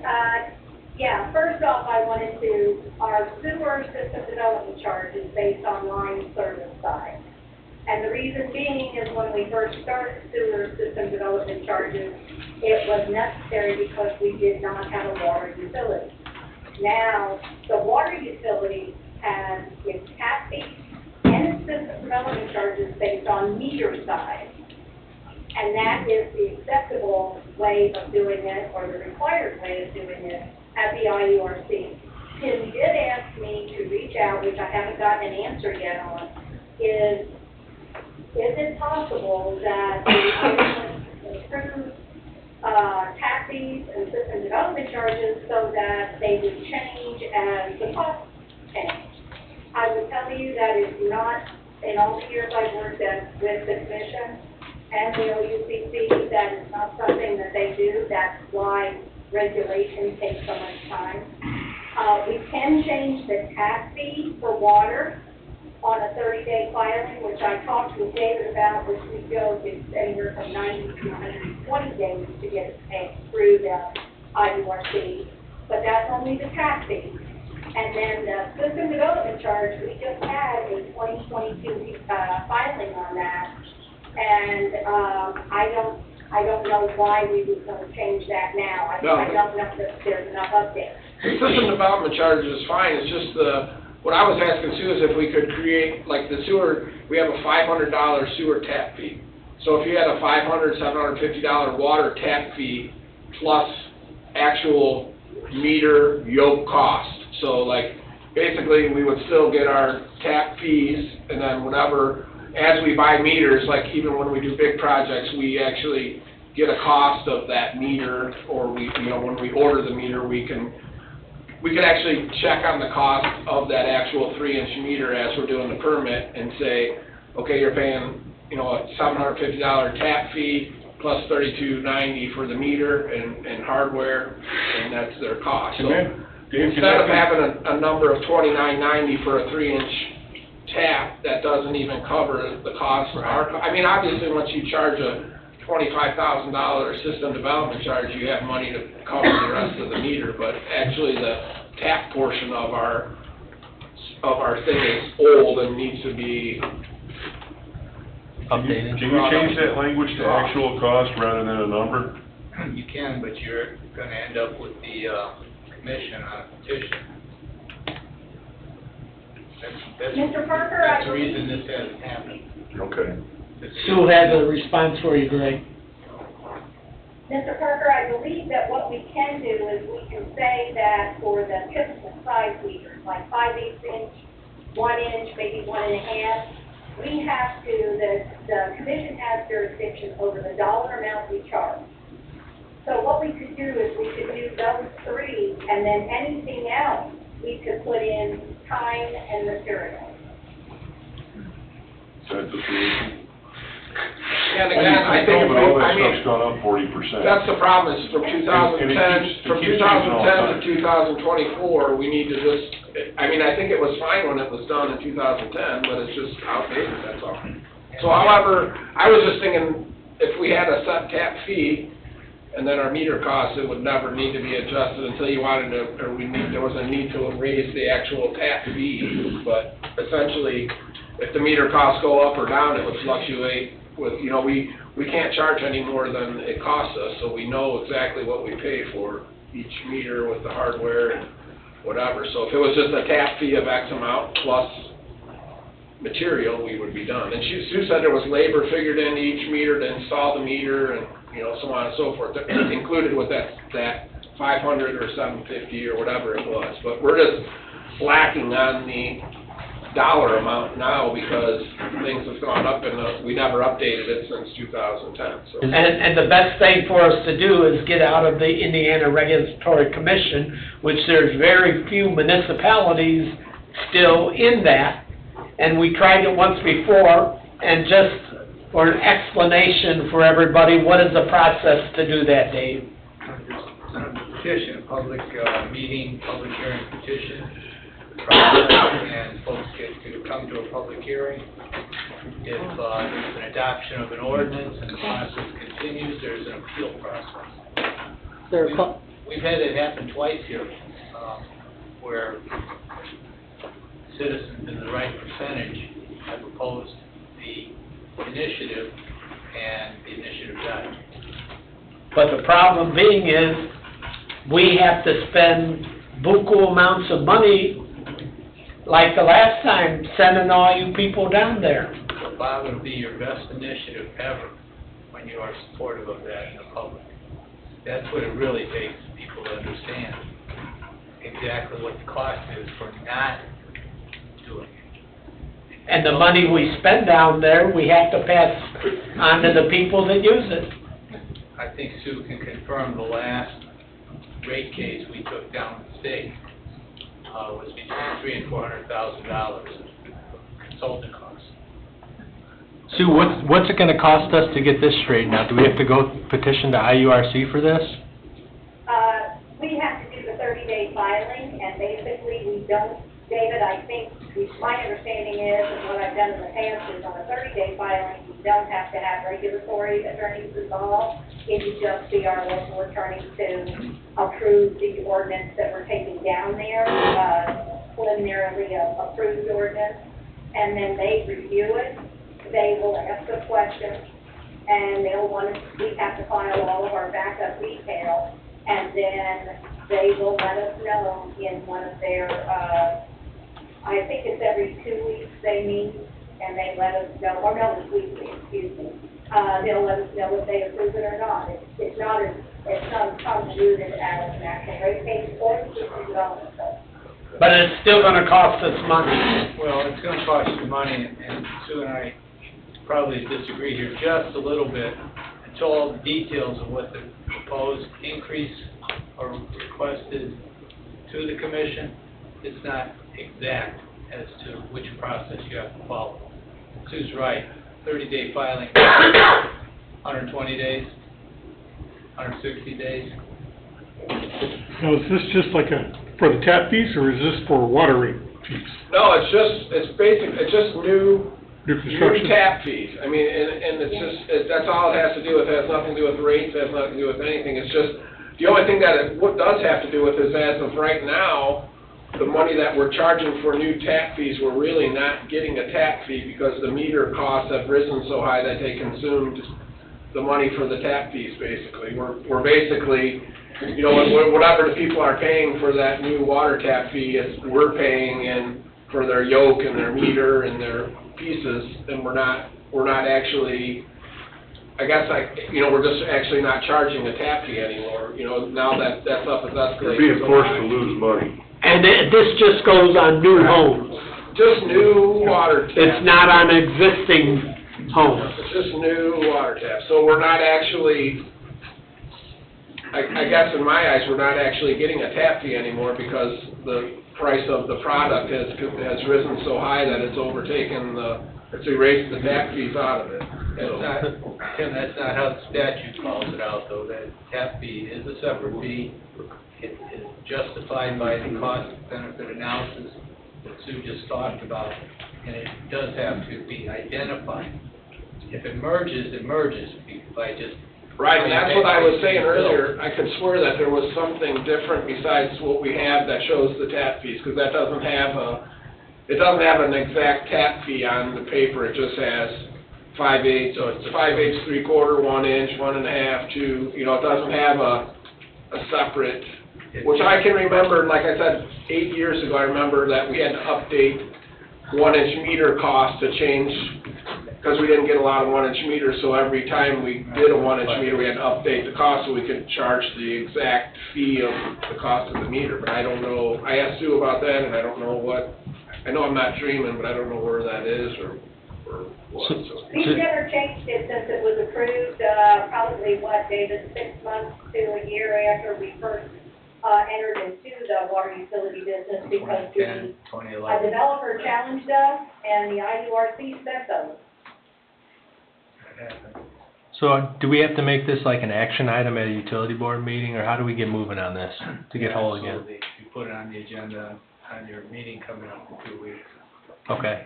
And we can certainly have solid information and give you some information to decide. It needs to be fixed, adjusted.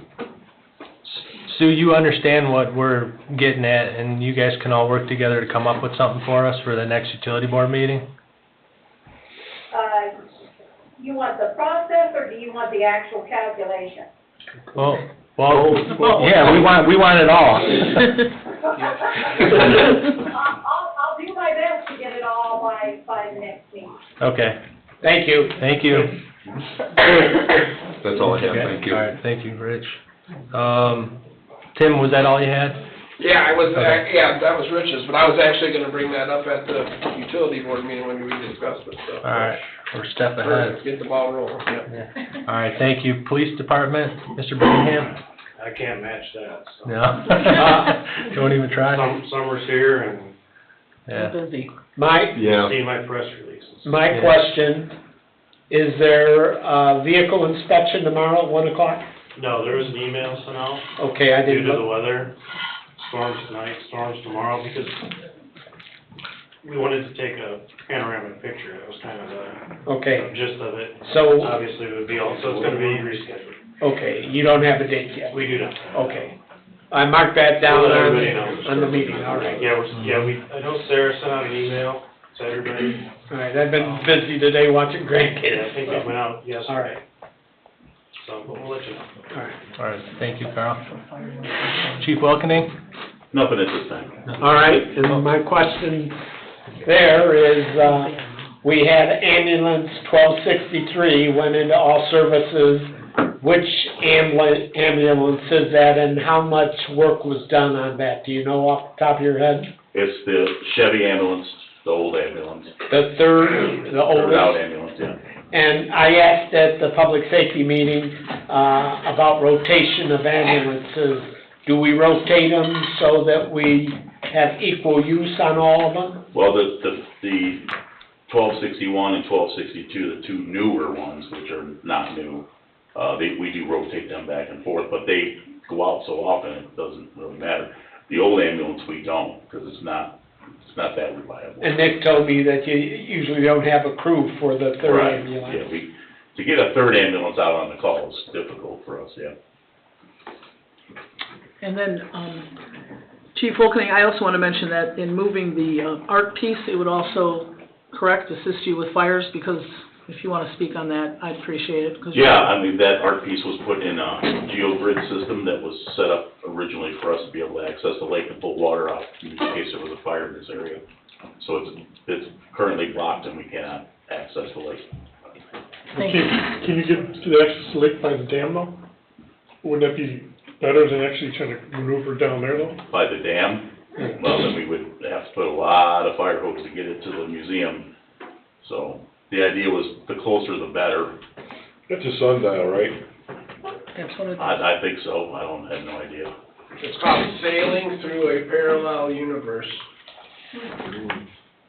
That's what the artist named it, I don't know where it got the So sundial. when you move it somewhere that the aliens can still tell time on it. Yeah, nobody's gonna tell time on it. I wanted to clarify something also when we were talking about that preemptor.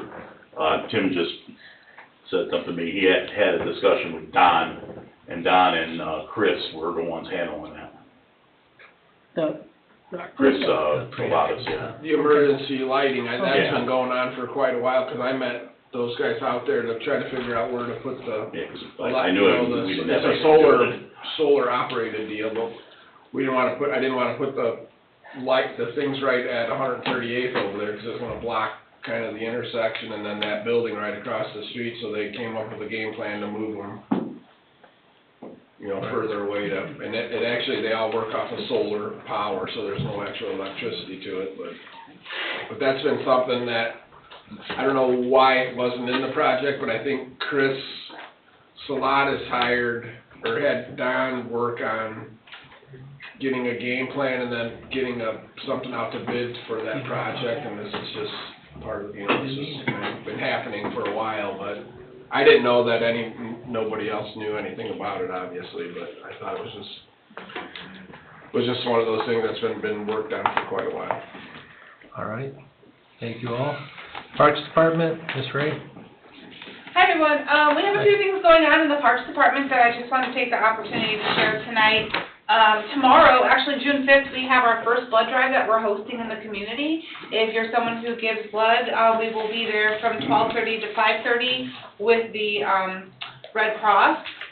They do like you to schedule, but I know that we're not that booked, so if you happen to pop in between 12:30 and 5 and they're not cleaning up, I'm sure they would allow you the opportunity to help save a life. So if you'd like to get out and try to schedule, it's redcrossblood.org. And this information is listed on our website. But it was one of those community opportunities that we wanted to bring in the park system. We had about 15 people registered last we checked with the Red Cross. So that's good, but I know we can do better. So I wanted to promote that a little bit. Secondly, we are we are in like an awesome phase of our 5-year master planning, and I think this needs some due diligence. On June 11th, at 6:30 here in the council chambers, the Parks Department is hosting a public meeting with our engineering firm to get public engagement. So it's an open house type forum. Everybody is invited to come and attend. And we will be working with site boards and gathering information about what we want to see. It's kind of a fun process because you've never been to one before. I suggest that you show up and participate. If you happen to miss the public meeting, there's going to be another opportunity on June 12th. We'll be on site at the farmer's market doing some public engagement with some of the stuff that we kind of brought through on the public meeting end. And everybody has a voice in this whole master planning. We've launched the survey for the public. It is currently on our website and on our Facebook page. We have hard copies in the office if you can't do it digitally, and that will still be submitted. Just come grab a hard copy, fill it out, and we'll get it to the people who tally everything. But that public survey is your voice to tell us how you want us to pay the next 5 years for the park system. And that survey is open now through August 1st.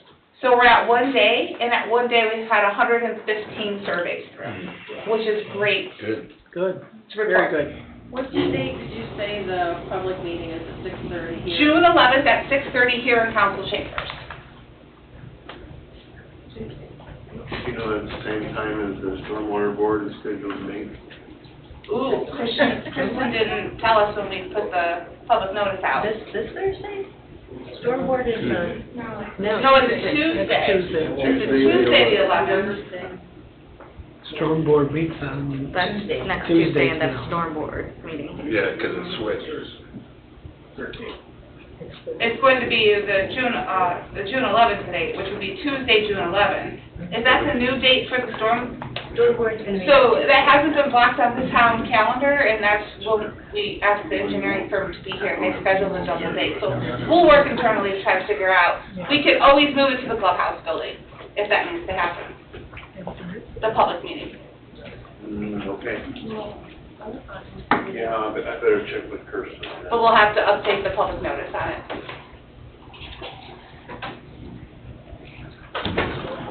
The ribbon cutting ceremony at Kiwanis Park, when is that gonna take place? So we're not quite there yet. The communication board with Emberly's Smiles is actually now ready to go into production. And so once that communication board is ready to go, then we're going to schedule the ribbon cutting, because it was kind of a three-part renovation to Kiwanis. It was adding additional amenities that were handicap and ADA accessible, introducing the communication board for children and people who are nonverbal to let their caregivers know what they would like to do. So this is a new thing that we'll be bringing to the community. And then it's the form-play surfacing that everybody of all abilities can utilize. So we still have one more component before we can do the ribbon cutting. The playground is currently open, but we're waiting for next steps before we have a celebration of it all. Okay. Also, you're still selling the ring barrels? The rain barrels, yes, but they're about ready to come off of sale. So it's a little cheaper if you do a form in office from the park office. You pay about a $3 processing fee, but you can go online. Last I counted, we had 9 rain barrels sold. How much are they? Anywhere from $57 to like $78, depending on what you want. Sure. Thanks. Is that all? Moving on. I'm sorry, Colby asked asking questions. There was another question, will you repeat? No. Is that all you got? Oh, yes, I'm done, thank you for your time. Nick had to step out, I'm just trying to Carrie, keep the meeting going with you.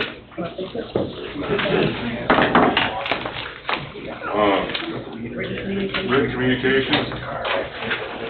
Yeah, Is there any any- written communication? I have not received anything. For real? Is there any public comment?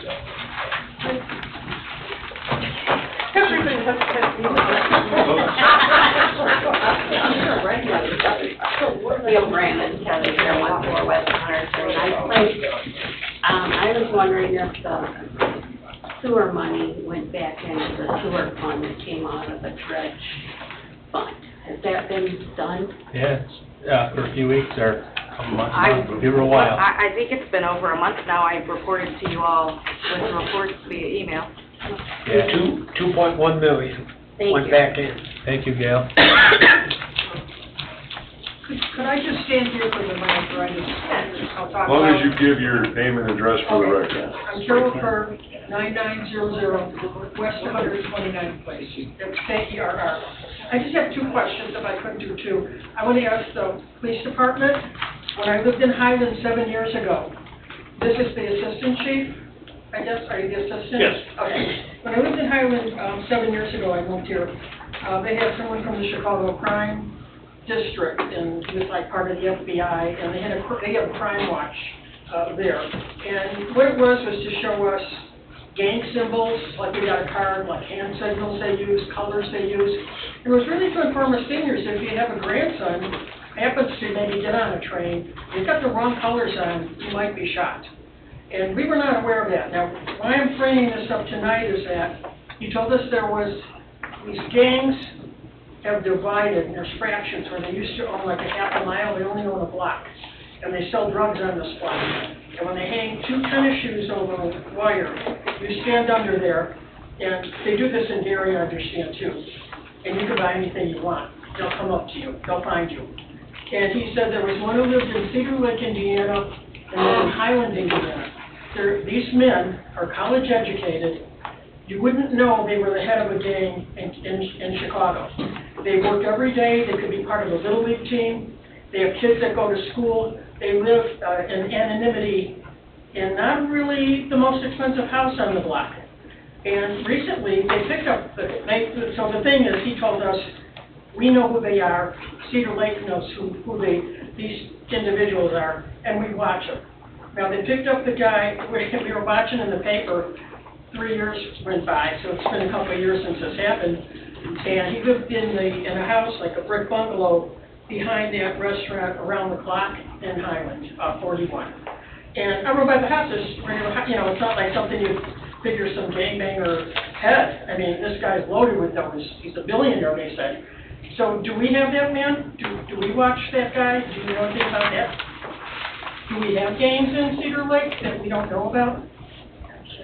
Or that you know about? Because you would know, right? You might know more than me. Pardon? He said you might know more than him. Well, Yeah, I'm you know, not I've been really watching sure the paper exactly because who he this said, man you know, is that you're referring to. I'm sure that we have gangs in Cedar Lake, but probably not quite to the capacity of White. probably not, like we don't have any motorcycle gangs. Not so much anymore. They're pretty much have moved to areas where they're not, such a populated area anymore. Well, that's probably true because he said a sign of gangs is they tag things, they're spray painting. And in fact, Highland has a force that comes out 24 hours if somebody calls it in, and they remove that. So if they can't, like mark their territory, they don't want to be there. But as far as you know, there is no individual that you know that lives here. No. All right, that's good to know. Okay, and then the other question I have is, I was just kind of doodling and looking up, do we have a committee that every year looks at everyone's salary, whether you're a patrolman or on the board? Because I was just looking that, in my opinion, and maybe I'm wrong on this, St. John makes 4 times what you guys make. Why? Why does St. John make 4 times? Their councilman makes $46,526, and by 2025, they're raising it to $51,000. I think they have 7 council members. They got 5. 5? And they got more assessed value than us. They've got more money. With all That's these why new they- houses coming in here. That doesn't, We need business, we need industry. they have so much money, Munster had to increase their police department pay because everybody, St. John puts out an opening and they jump on it. Because they've got more money to spend than what we have. But really, 4 times? 4 times more? I don't understand, it doesn't make much any sense. I bought my house 7 years ago, and it was valued at $250. For the insurance company, I was like $350. So if I'm paying that, to insure my house, And taxes have gone up, and water's gone up, and association fees have gone up. I mean, isn't there something kind of wrong with that? I mean, that you would pay somebody around $1,000 a month, and they're getting a raise of $5,000. I don't understand that. What is the reason? Because our houses are cheaper? Assessed values.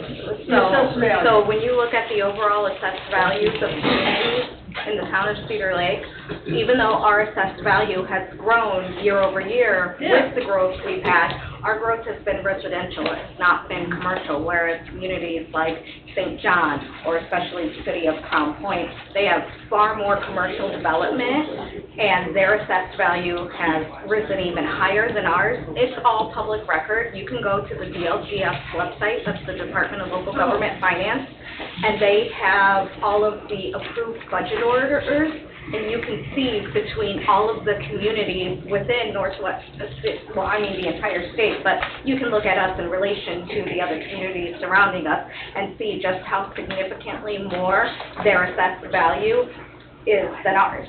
Well, maybe we need to bring more business in there, because I was like thinking of, I were a fireman and I'm running into a burning building. I'm a police officer putting on a vest where I could get hurt. God knows, and the town that's next to me is making double what I'm making. No, I heard that they wanted to bring a Menards in here. The last town council president, not you, said no, because what Highland does a lot is... That's not true. That's not true. The rumor was it was going down where, John's Flea Market was.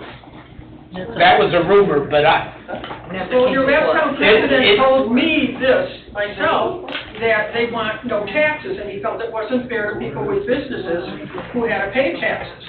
And that's what Highland does a lot, because you watch what happened in Highland, is you have one store here, and the next time they move to Cherville, a block away, because now Cherville's gonna give them the deal.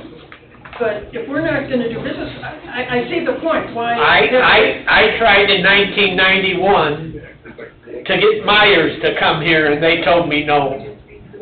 Our demographics, we can't attract the businesses here with just our population. They look at the population north of us, and they look at the population south of us, and we don't fit into that criteria. Well, Niemeyer told me recently that they were gonna bring a Lowe's here or something, a Lowe's, but they wanted it tax-free, is that right? I never heard that either. And then they, like, why would we wanna do that for our local business? No, I never heard that. But if that brings up the salary of our workers, We're open to business. Yeah. I don't know, East Chicago, really, to be honest with you, would you wanna go shopping in East Chicago? This councilwoman on the 3rd district makes $45,000 a year.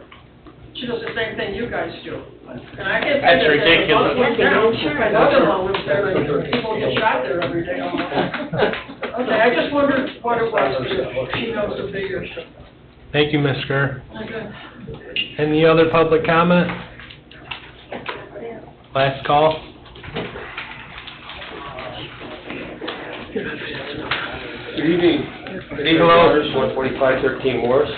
I've come up with just a little concern. We talked earlier tonight about the emergency lighting for the fire department on Morris. And I was going to ask just a couple of questions. I'm going to imagine these are going to be lights that go on when the sirens are blaring coming out the doors. You're going to stop traffic on both ways to come out in an emergency.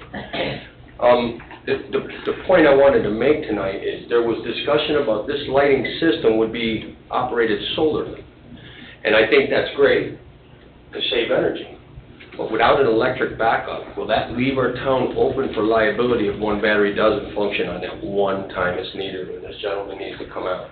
So when you talk about emergency lighting that's going to stop traffic in an emergency situation as such, especially in around park grounds with the kids trying to come in and out, I just don't know if I think relying on solar for that lighting is a great idea from a liability standpoint. Thank you. Thanks, Terry. We'll get with the engineer that approved that, and we'll make sure that we get the answers to that. Thank you, sir. Thanks, Terry. All right, Ms. Sandberg, did you have anybody online? There were no attendees online. Okay. Our next meeting is Tuesday, June 18th, 2024 at 7 p.m. Thank you all for attending tonight. This meeting is adjourned at 9:17 p.m. We got a meeting.